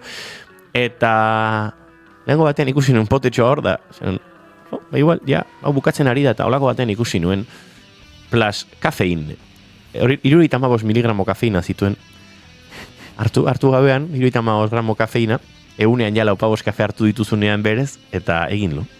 Bueno, espailatu gaiz? Bai, espabilatzen itxuan, antza, baina gehiagin. Bai. Eneko nik, zalantza bat. Karo, zuk esan duzu, sustantzia kaltegarrien abstinentzia. Bai. Baina, oinarrian edo jatorrian badago ezin zutelako alkoholik edan eta hasi zirela isa hori zutela. Orduan, hor zer dago, debekuaren ezin zutelako jarraitu zuten, edo bazeuen aurretik kontzientzia bat, edo akaso gero argituko diguzu. Hasieran ezin zuten, eta orduan erak ez zuten. Bueno, ezin degunez, hau pentsatzen dugu, eta izan zen pixkat, ezin degunez lortu, guazen arrazoitzea zergatikan ezin degun, beste dugu batera. Izan zen pixkat, bien batura bat. Vale, perfecto. Eta, bigarren puntua, gorputzarekiko eta adimenarekiko errespetua. Hau ere, badoa aurrekoarekin lotuta, baina honekin beste puntu bat garatu nahi dugu. Eta hau da, vegetarianismoa eta veganismoa. Lehen aipatu dugu, batzuk aukera egiten dutela dieta mota hauek dieta mota hauek jarraitzera, nola egite, bere osasuna garbiago mantentzeko eta bere ingurumena ere garbi mantentzeko. Hau da, ez dakite horrein ez zaita dibideik etortzen, baina imagina dezagun haragi bat erosten duzunean, haragi hori zure etxera etortzeko prozesu horretan, ez kontsumitzeko, ezakit, ingurumenari edo... ezakit ulertzen diazuen. Ez nahi ulertzen ari. Zer gertatzen zaio haragi horri? Usteldu egiten dela? Ez, baina... haragia prozesatzeko... osasuna mantendu nahi dutela... Vale, osasuna beste edo zeren gainetik. Bai, hori da, eta ez da. Hemen, Inigo ez dakit zer gertatzen ari den, baina... Markatu. Ez ginen ulertzen ari, eta... Konturatu, baina gero ikuste ditut horre parrez lertzen, eta esan dute... Enekok oso... Bai, esplikatu nahi zuen zerbait, baina ez zuen, ez dakit, itzik edo txenu bilatzen. Baina galdetu du, ulertu duzue, oso aurpegi, txintxo aurpegiarekin, eta begietara begira esan diot ez, eta jarri du horrela muturra okertu zaio, eta pentsatu du. Hauek tontoak dira. Ez, baina... Ez hori pentsatu, Pentsatu dezakezu, arrazoi faltarik etzenuko izango, baina... Bueno, vale, osasuna eta ingurumenaz kezkatzen direla. Oso healthy eta... Bai, hori da. Osa, jende honek oloa gozalduko luke. Bai. Eta igual crossfiten apuntatuko dira, Leister. Unuzko. Ez dakit hori ja... Eta protein bars eta olakoa jaten dituzte. Traktore gurpila bizkarren hartuta ingo dituzte sentadilak. Vegetal protein bars. Kirolarena ez dut ezer bilatu, VPV. VPV. Ez dute behar? Bestela, hain osasuntxoak dira, beste alde guztietan? Barkatu yoga egiten dute orduan. Bueno, ez du esaten ari zaizu, kirolari buruzko referentziari ikastuela. Baina yoga bada pixkat kirola eta espiritualidaren arteko mugan mugitzen den zerbait, ez da.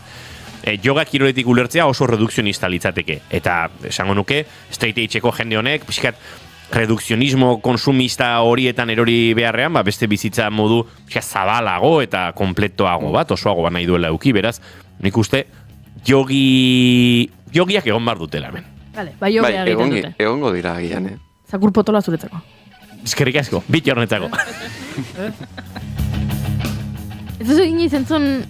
A ber, egin du gaztelerazko esaera baten itzulpen bat, nik uste, oraintxe azparnen entzuten ari zaizkigunak esan dutela, ze zakur potolota, ze de montre. Bai, espainolez esaten dute, para ti la perra gorda, gainera izango da erdi machista, ze beti da la perra gorda. Aurrun egongo delako, noski. Lehenengo aldi izentzun du nire bizitza. Gazteleraz izentzun? Pati la perra gorda? Bai, baina pixka 80 markadakoa da, eta nola Goiuri jaio zen duela 2 mende, eta bizi izan dudan gurekin azkeneko 200 urtetan, erreferentzia guztiek balio diote. Bai, horrek esan nahi du, norbait egoskor jartzen denean, Julenek esango luke, mando zarra baino eskorragoa iz. Izan liteke. Hori bai esaera ederra. Egoskor jartzen den norbait, erantzuna gaztelera izatera. Para ti la perra gorda, zuretzat, zakur potoloa, zakur lodia. Eta Goiurik egin du hori itzuli, nik zegite euskeraz berez funtzionatzen duen? Bueno, begiratu dute horrela, ikerketa azkar batean, omen dator 1870ko txampon bat omen da jatorria. Ze txampon baten alde batean lehoi bat zegoen, baina lehoiak antzadenez txakurritxura zeukan, eta orduan hortik dator. Jazta, hau izan da parentesi txiki bat, eneko mesedez jarraitu, oso ondo ari zinen eta gure punkiekin. Vale, hirugarren printzipioarekin jarraituko dut, autodisziplina eta alduntze pertsonala, hau da, erabakiak kontzientzeki hartzea, lehen aipatu duen bezala, baina era disiplinatu eta kuadrikulatu batean. Dira nahiko kuadrikulatu. Bai. Oi, entzuleok hemen klip bat dago hemen. Kuadrikulatu gobal xamarra gara. Eneko geratu da, kuadrikulatu da, azaldu nahi anguri begira, eta egin du besoekin horrela. Lauki borobil bat egin du entzuleok. Borobila ez, egin dut, lauki bat. Baina, agian nire eskuen, bazakit. Pixka pentagono geratu zeizu. Hau surrealista izaten ari da. Kaldera bat kuadrikulatu izarari buruz. Zuek giltzak, mugikorrak, kartera horrelako gauzak patriketan eramaten dituzu edo poltsan edo nola eramaten dituzu? Patrikan. Beti gauza bera patrika berdinen eramaten duzu? Bai. Vale. Nire bai. Nik ere bai horka. Beti mugikorra ezkerreko patrikan eta etxeko giltzak eta kartera eskubikoa. Alaxe. Nik ere bai. Oso ondo, jazta. Lasai agora. Bai. Punkiek ez? Punkiek kanpotik, zintzilik? Ba, sonajeroak ematen dute gero, kling, Hori ba? bai, egia da hori. Punkiek kanpotik. Bentsi sonajero entzun da, etorri zait burura, Durangoko azoka batean. Barkatu. Goi mailako irrati gintza, Barkai buzu entzuleok, txolinduta gode gaurkoan, baino. Julen, zuk ez duzu gogoan tontoen moduan ibili ginela, Gorbeiako mastinak harrapatuta... bai. Ez dakit nor, zera, mastinak harrapatuta eta gero sonajeroa ezela utzi duela olako txorakin bat esanuan eta hor pasen gine Durango erdia. Ez dugu aurrera jarritugu, ze uste dutzela elkarrizketatu bat tekutxo egin zigun, eta haren gandik aritu ginen. Bai, horrela zen. Ez dugu aurrera jarrituko, akaso izenen bat aterako zeguta, esan berrez dugun. Beraz, kuadrikulatuak. Hor gonden, kuadrikulatuak. Bai, hori da. Baina, hemen jarraitzen nahi nuke, neko? Bai, nola baina. Bai, orain. Bai, laugarren puntuarekin. Ui, ama! Venga, laugarren puntua. Bai, laugarren puntua, eta, bueno, jazta. Harreman esanguratsuen ikuspegia. Harreman esanguratsukin esan nahi da, harreman sexualak edo, ja, harreman garatuagoak. Sexo afektiboak esango du. Hori da. Piskat, boro biltzeko piskat kontzeu. Bai, hori da. Kasu honetan, harremanak bakarrikan pertsona bakarrarekin eta harreman sakonak edo arduratsuagoak izateko joera dute. Hau da, ez dira, ez dakit, batzuek esaten duten bezala, pikaflor bezalakoak izaten. Dira pertsona bat, eta dakitxo. Bale, behek nahi dute... Monogamiko mugakoak dira. Muturreko monogamiko, MM. Hori da, hau kuadrikulatuak. Monogamoak, barkatu. Zei zergatik beti monogamiko itzaterazten zaion. Monogamoak? Bai, hori ino, hasi zen liburu atzen zen? Bai, monogamoak. Bueno, kontua da, zentzua izan dezakela, beraientzat osasuna bardin bada, ez? Bilatzen duten gauza gorena, ez dute beraien burua arriskatu nahiko, sexu harremanen bidezko infekzioak eta horrelako gauzak harrapatzeari, eta orduan mugatu egiten dituzte beraien harremanak. Hori da. Zentzua dauka, zentzua dauka. Gure punkiak zentzuduna dira. Eta horiek izango lirateke, punki hauen lau zutabeak. Ze bitxia? Kuriosoa, jende kuriosoa. Bai, nik gauza esan baizueten, nahiko tradizionala naiz. Ulertzen dut guztionen atzean dagoen printzipioa. Ez zara tradizionala? Ezkerreko boltsiko mugikorrat, eskubikoan galtzak eta galtzak nire. Kartera eta giltzak erabaten ditu. Zure ohituretan? Ez, batutan ez, naiz muturreko monogamiaren bat ere zalea. Poligamian edo ez monogamia etikoan sinisten dut. Baina gero beste gozatutarako, ez dakit kontzertu batean garagardo batek iruditzen zait kontzertu hori pixeto betu egiten duela, batez ere zutikako kontzertu batean, zu gaztetxe batera zoaz orain, ikustea.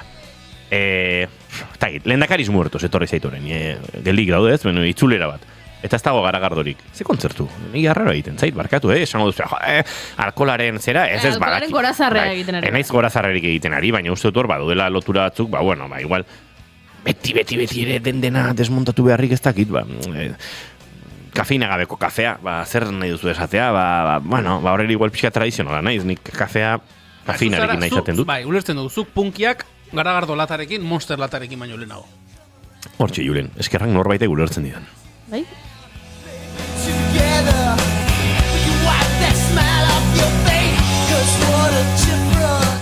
Eneko Iturbe, hemen geratuko zara gurekin. Bai, hori da. Ta Imanol González Gurutxaga etorriko da gurera. Etorri nahi badu. Paradoxea Imanol González Gurutxagak eman bar dio zentzu irratxa joni. Ez, barkatu inigo, barkatu ez, hori zinezkoa da. Imanolek zentzua.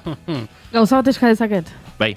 Jarri dezakezu kuña bat mesedez edo horrelako zerbait egin behar dugulako tarte surrealista hau eta horrengo tartea banandu.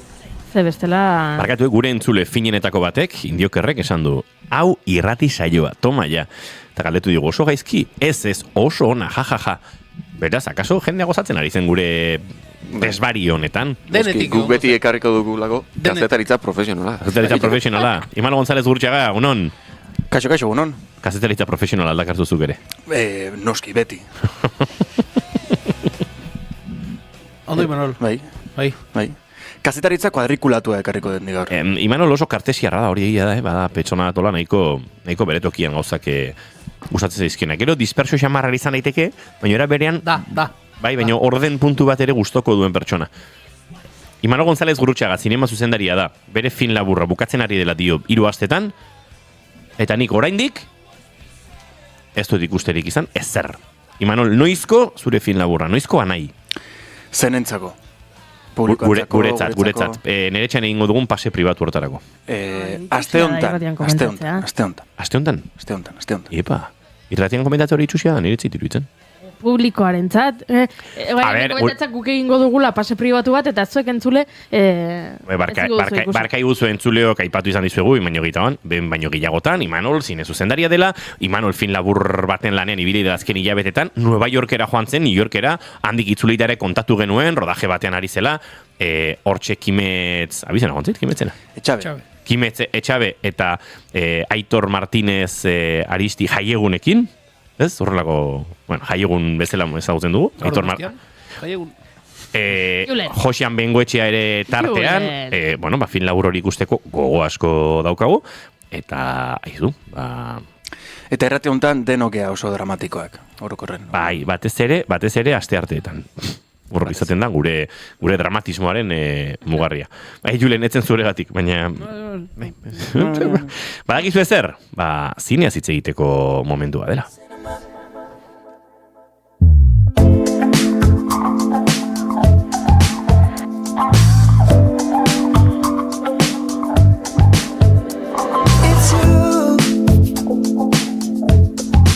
I'm not getting over it. Darling, is it cool? If I'm stubborn when it comes to this, I guess we're in time. Julen, zer daukeko hain? Esaten dit, aurikularra buruan, guapo aurikularra burun dozkela eta inun dauzkepa? Beti kejea. Ez? Goierritar lehioa zabaldu da. Imanol kejea hitz egiten azten denean. Zea eta horrelakoetan. Bihar goierritar batzu da, toz gurera. Noa sotxako musikariak izango ditugu, gure elkarrezketa akustikoan, eta haiek gehienak behintzat ortizarrak dira, beraz, bihar izango du, goierritar dosia. Puri antartean murgildu behar dugu, Goiuri ja, aurpegi horiek jartzen, bideak ona eman gaitu. Goiuriri gaurko saioa auster eguna baino luzeo ari zaio egiten. Wow. Bai, Blue Mondaya baino luzeago ere bai. Ez nuen arazori eduki Blue Mondayarekin. Bueno. Gaurko saioa egiten ari zait pixka bat, blue ez black. Ari zaizu egiten. Bueno, proposamenekin hasiko gara ora zintzo eta formal. Venga, barkatu entzuleok, venga, Goiurik nahi zuen kuña bat, hau aldatu egingo dugu segituan.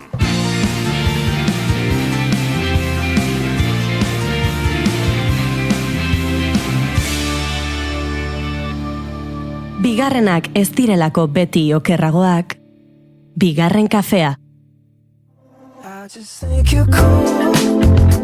Goizeko 11:25 minutu izango dira segituan entzuleo, kazetaritza serioaren zale zareten ontzako tartea hau irratsaioaren joan etorri zentzu gabeko horiek baztertu eta gu seriotasun, trinkotasun eta profesionaltasunean murgilduko gara zuentzat, telebista saio eta pelikula honena gomendatzeko. Horretarako jaio zen puri-purian tartea hemen bigarren kafean, eta gaur asteartea, urtarriaren 20ean, gure gomendioak elkarbanatzeko pres gaude. Goiuri ezei zarandia, zuizango zara, lehena gaurkoan proposamena luzatzen. Horrela gustorago, Goiuri?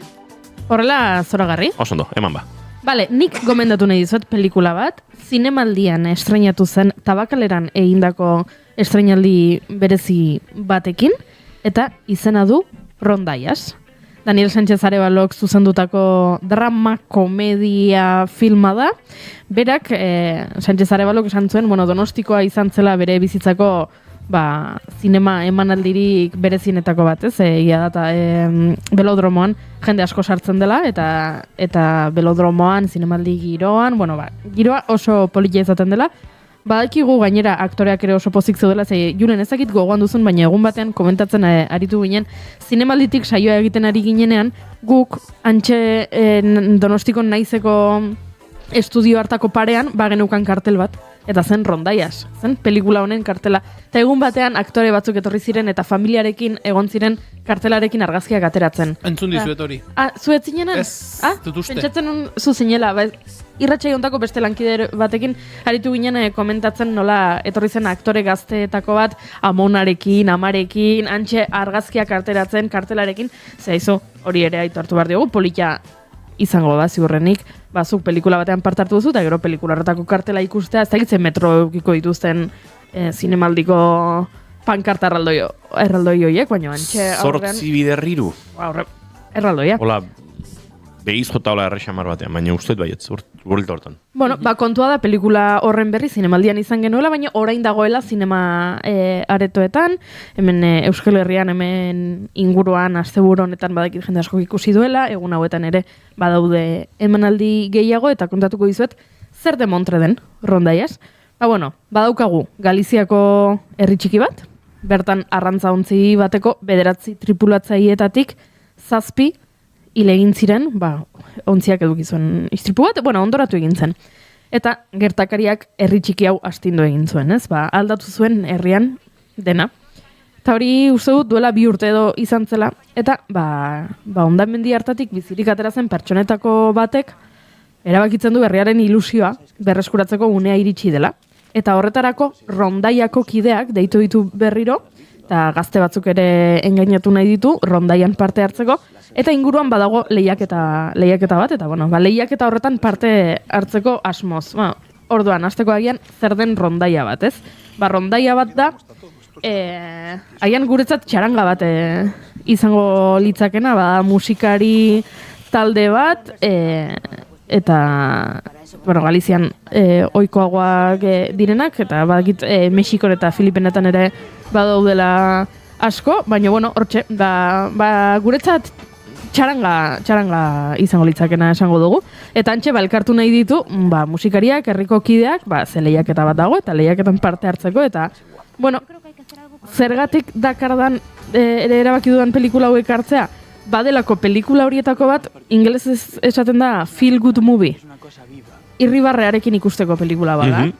Drama komedia dela esan dut, noski abia puntua bada herria astindu duen gertakari bat, baina gero ikusten ari zarenean sentsazioa da,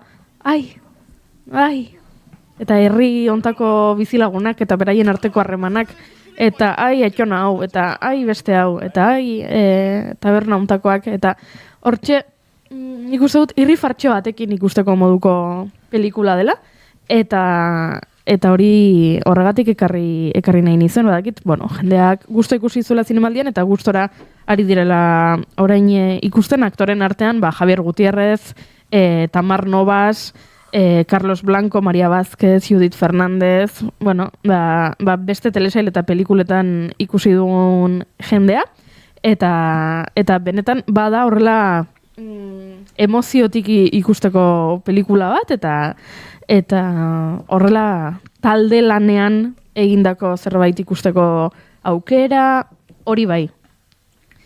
Aipatu dut Galiziako herri txiki batean, Galizian oso ohikoak diren musika formazio batean, zeren falta asmatu dut?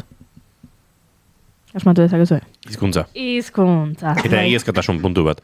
Zenik hori ikusi ditut trailerrean Espainiako bandera oso hondiak, baina... Hizkuntza... faltan somatu dut noski. Gehiago, gustora entzungo nuke, galizierazko... horixe, egiazkotasuna emango dion hizkuntza autu bat. Esan Imanol. Galdera bat, ezak izaztu dezune, baina posible da pelikula hau bizitza errealen oinarrituta gotea?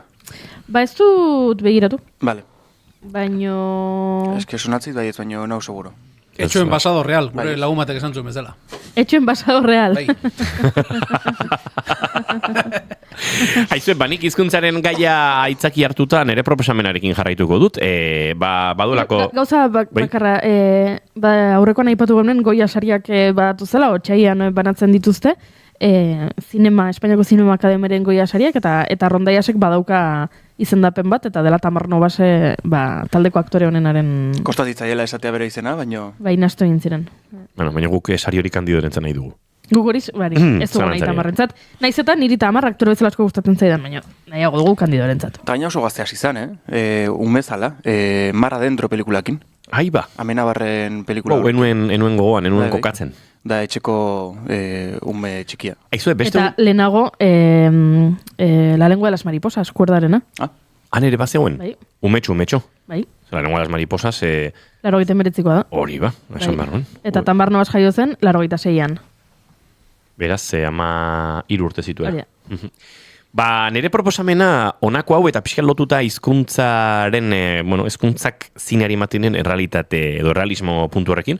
Bide batez, ez dakit Juan Mabajuioaren azken adierazpen batzuk ikusi dituzuen, entrevista batean, zinearen politizazioaz eta diru laguntzen pleitesiaz, eta eztabaida polita dago hor, eta gainera uste dut mai hontan gaudenon artean ere eztabaidatzeko aukera emango ligula, baina beste batean hartzeko.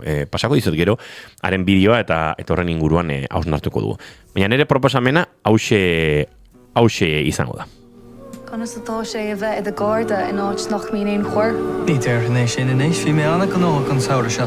Banas tú tráchta don chud is mó, parcáil mí leach, agus an sin bhí na scolarí arás. Pixkat hausaz iritsi nintzen nolabait telesaiontara, filminen zerbait bilatzen hasi, zer ikusi nahi, eta topatu eta itxura onartu, eta egia esan gero eta gustorago ikusten ari naiz.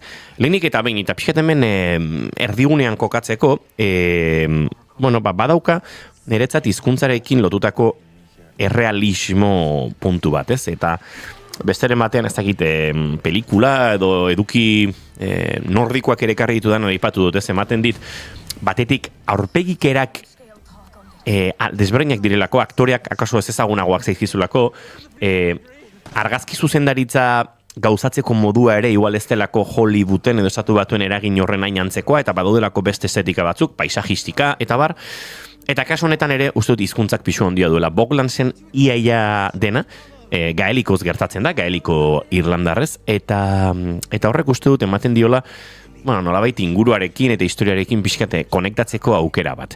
6 atal denboraldi bakarrean, eta hemen talka ugari, herri txiki inpernu handi, kontzeptu uste dut badagoela nolabait hemen zeharka, badagoela epaiaren pisua eta gizarteak nolabait protagonistengan ezarriko duen epai horren pisua. Esango nuke ikusten dela botere harremana, fideltasun eza, violentzia, gauza asko nahazten dira hor. Kontua da, 15 urtez desagertuta egon ondoren, agertzen dela emakume bat. Hilik. Konalo Suile Bainhenen amada, Sabin, lurperatuta topatu dute. Eta Konalo Suile Bainhau, nolabaite, herriko edo eskualdeko polizia, da, beraz, debekatuta dauka krimena ikertzea. Bere semea izaki, hor alboan, gatazkaren erdi-erdian, familia gatazka baten erdian, baina ezin ikerketan egonik. Informazioa ala nola topatuta eta lortuta. Eta kazetari batekin, indarrak batu beharko ditu, naiz eta etzaion ondo egirortzen, nolabaite ikerketa hori gauzatu alizateko. Podcaster bat agertu da, bere ikuspegitik balako neska atxolin iritar bat, ara agertu dena, bere podcastaren oinarria, benezazko krimenen inguruan aritzea delako. Eta hor sortu da, ustekabeko tanden bat, nahiko kuriosoa, nahiko xelebrea, ikerketa gauzatu izateko. Esan dakoa, nolabaite, alako suspensearen giroko eta ikerketa polizialaren giroko telesail bat, 6 atal, 45 minutu ingurukoak, filminen dago ikusgai, aurten estrenatu da, 2025ean, nolabait, aurten diodanean azken hilabete hauetan.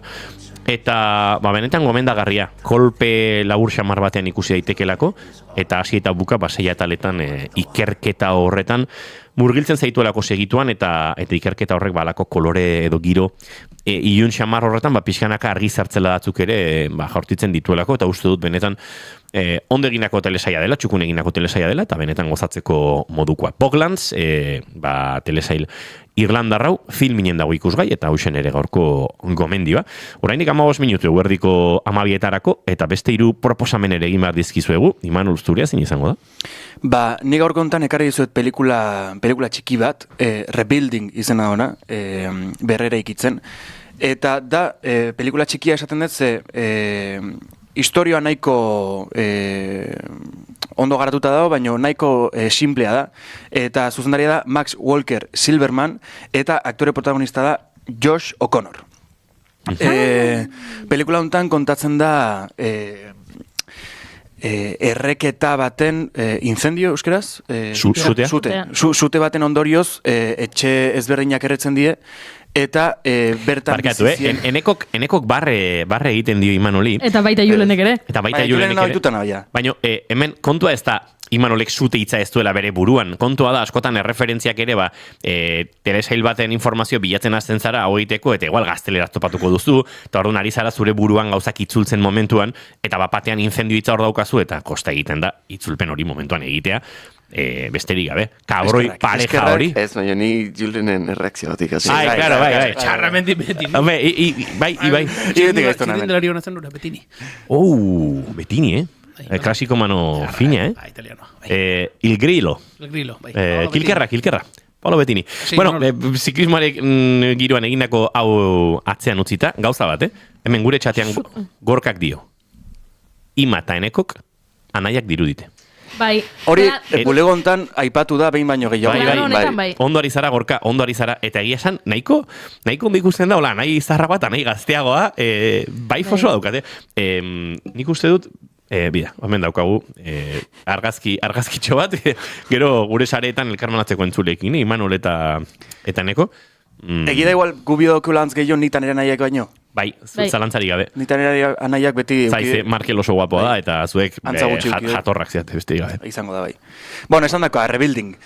Zute baten ondoren, etxe batzuk erretzen die, eta bertan bizizan jendea, gelditzen da pixkat, kalean. Eta gobernuak jartzen dizkie... Bai, trailerra azten Imanos barkatu. Uste nun baten bat, ja, zuzentzen nahi zaitela. Ez, trailerra azten da horrela esalditxo batekin, behira, entzungo dugu nahi baduzu pixkate zehatzeko. What am I doing here? Julenen antza hartu diote. Zesan du, what I am doing here? Ez dut entzunei. What are you doing here? What are you doing here? Wow, igual azpititulak beharko nituzkenik, Bueno, segundu bat? What am I doing here? What am I doing here? Bai, ondo. Eta bea, aktorea inglesa da. Eta jende askok esaten du pertsonaia amerikarran papela egiten oso azkeneko urtetan pertsonaia amerikarra asko inditula eta jendeak oso ondo ikusten duela. Baina, bueno, ondaz aparte, gobernuak jartzen dizkie pertsona hauei karabana batzuk herrian kanpokalden, eta da pixkat pertsona hauen arteko komunitate sentsazio hori eta bizipen partekatze historio hau. Pixkanaka jutea ikusten, nola protagonista hau pasatzen dan bere lehengo etxean terreno hartatik, nola orainak eta iraganak talka egiten duen momentu hortan, eta beak alaba dauka, bere emazte hoia guain beste bikote batekin da, orduan, historio guzti hori garatzen juten da neinen, juten geha ikusten baita nola protagonista hau bere alabakin denbora pasatzen hasten dan, eta lehen pasatze ez zuten denbora hori guain pasatzen duten. Eta egizan iruditzen pelikula oso polit bat, egia da momentu batzutan oso hotza gelditzen dela, ez du asko garatzen emozionalki, baino niri oso polita intzaiten, eta bukaera baita oso polita intzaiten, eta hau ikusi halko dezute Apple TV-n. Vale, orain behar dut Goiurinen laguntza, pelikula bat, Tres anuncios a las afueras. Bai. Aktore principala. Frances McDormanden beste pelikula bat. Bai. Autokarabana kamper batzuekin gertatzen dena. Homeland, ez? Homelanden antzeko hitz bada, bai, baina... Nomadland. Ez daukan Nomadland bai pixkat rebuilding honek, Imanol? Momentu askotan bai. Ados? Bai, da askotan... Antzekotasun asko hauzke alde batetik komunitate sentsazio horregatik, denak dielako pixkat etxerik gabe bizi dien pertsonak, batzuk, igual, nola esan dizu, Nomadland hortan nik usteet, jaina ez oso ondo gogoratzen pelikula hartaz, baino pertsonaia horiek erabakitzen, da gaina uste dala dokumentala eta fikzioan arteko nasketa bat, baino diala pertsonaia batzuk beraiek erabaki dutela bizitza hori eukitzea, eta pixkat beti da nik indan hortatik kanpo bizitze... Bai, momentu batean bizitzekin hautsi eta beste bizimodu bat egitea edo. Eta rebuilding hontan nik uste dut, nik uste dut ez, azkenen bizitza jarri leku hortan nahi ez zuten puntu baten, eta hori baita nik uste dut oso interesgarria dela, ze beste... Nomadland bizitza horren beste ikuspuntu bat baita erakusten. Bueno, Nomadlanden protagonista ere, azten da...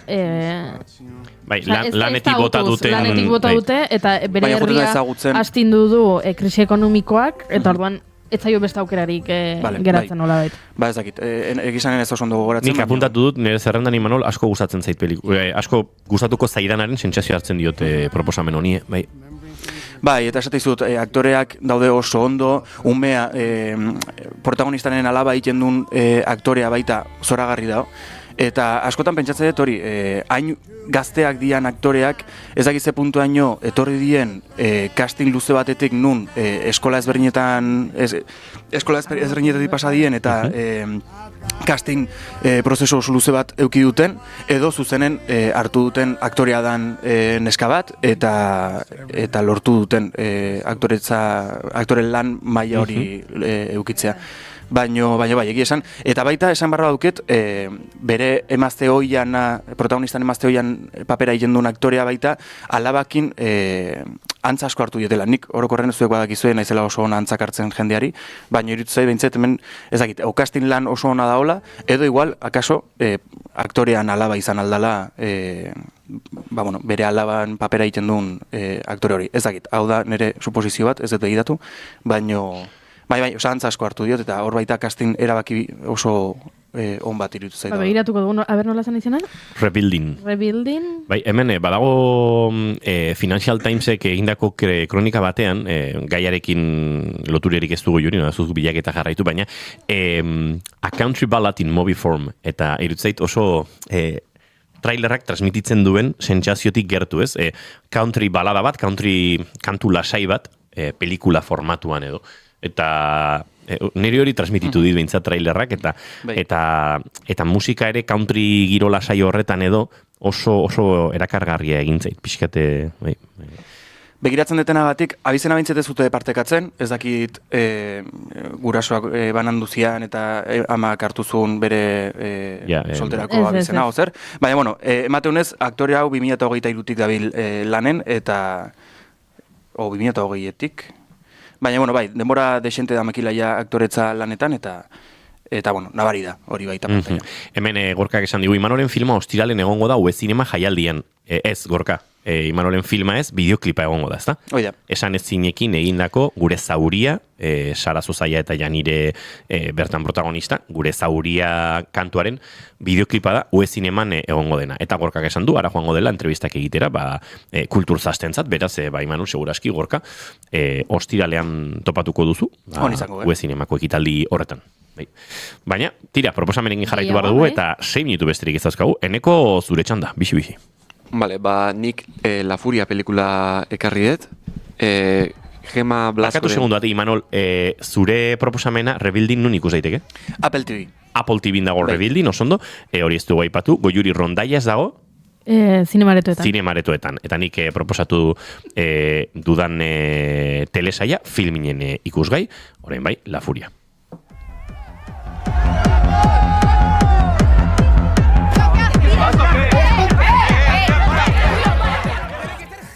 Vale, La Furia pasaren urtean 2025an argitaratu zen pelikula da, Gema Blaskok zuzendua, bere lehenengoa, eta filma gazteleraz egina dago, baina eszena batzuk katalanez eginda daude. Orduan, bi hizkuntzak entzuten dira, pelikula guztian zehar. Pelikulan ze gertatzen da, Alex, aktore gazte bat, bortxatu egiten dute urtezar eguneko festan, eta bera, festa egiten den tokian, etxe horretan, ateratzen da, eta ez du aurkitzen norri izan den bortxatzaia. Beraz, egoera honen aurrean eta morruarekin eta sentimendu horiekin laguntza bila joaten da bere anai Adrianen gana, non bere lagun baten, etxe hori Adrianen anaiaren lagun batena zen, Eta beraz, beraren gana jotzen du, galdetuz ea, bere lagunen artean baten batek zerbait esan duen, edo ea zerbait dakien galdetuz. Eta anaiak zalantzan jartzen du Alex protagonistare gertatu zaiona, eta esaten du baino nola izan daiteke, nik ez dazkat honelako lagunak. Eta beraz, hemen sortzen da nolabiteko distantzia anaia arreben artean, ze anaia batek nolabite ez dio guztiz sinisten bere arrebari. Osa, sinisten dio, baino ez eguneko egunean, eta orduan hor badago elkarren artean zalantza eta diskusioa, eta Alexek berriz arrebak ez daki nola egin aurrera eta bere sentimenduak gordetzen ari da. Eta beraz, filman zehar, bere sentimendu horiek batez ere amorrua eta mendekua bideratzeko antzerki batean sartzen da, eta kasualidadez antzerki hori da greziar mitologian oinarritzen den Medearen historian, eta bere protagonista Medearen pertsonaiarekin saiatzen da bere sentimenduak nolabite bideratzen bere mendeku eta amorru hori. Eta HBO Maxen eta filmien dago ikusgai. Ados, HBO-n ikusgai. La Furia, hau ez da nolabait lehengo juri aipatu zuzuk, Smile... Feel Good Movie. Feel Good Movie. Hau ez da bat ere feel good proposamen bat, ez da nahiko korapilatuko zaituen...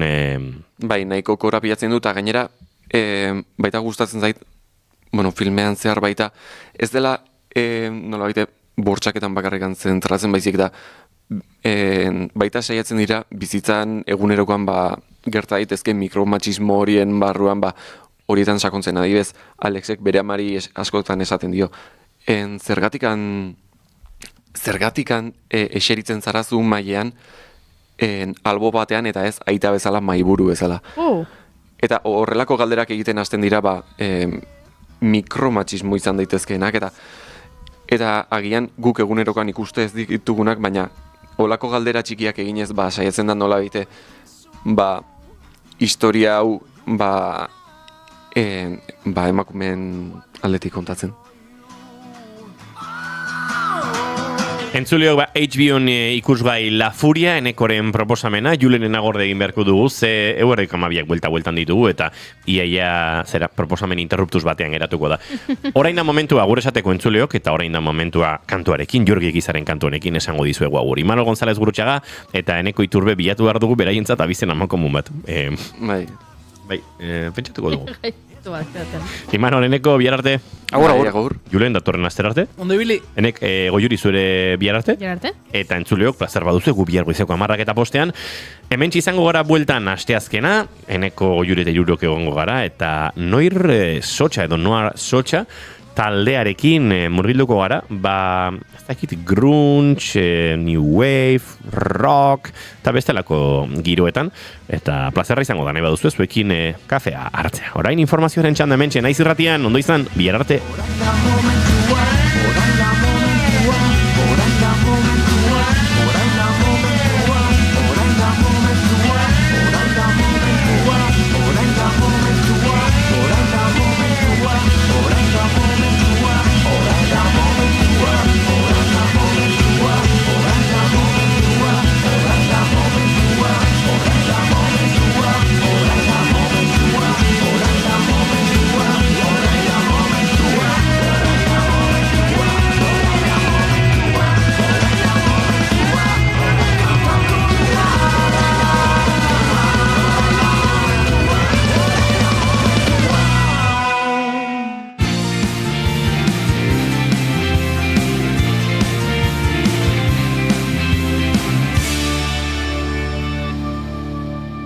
Keep calm and bigarren kafea.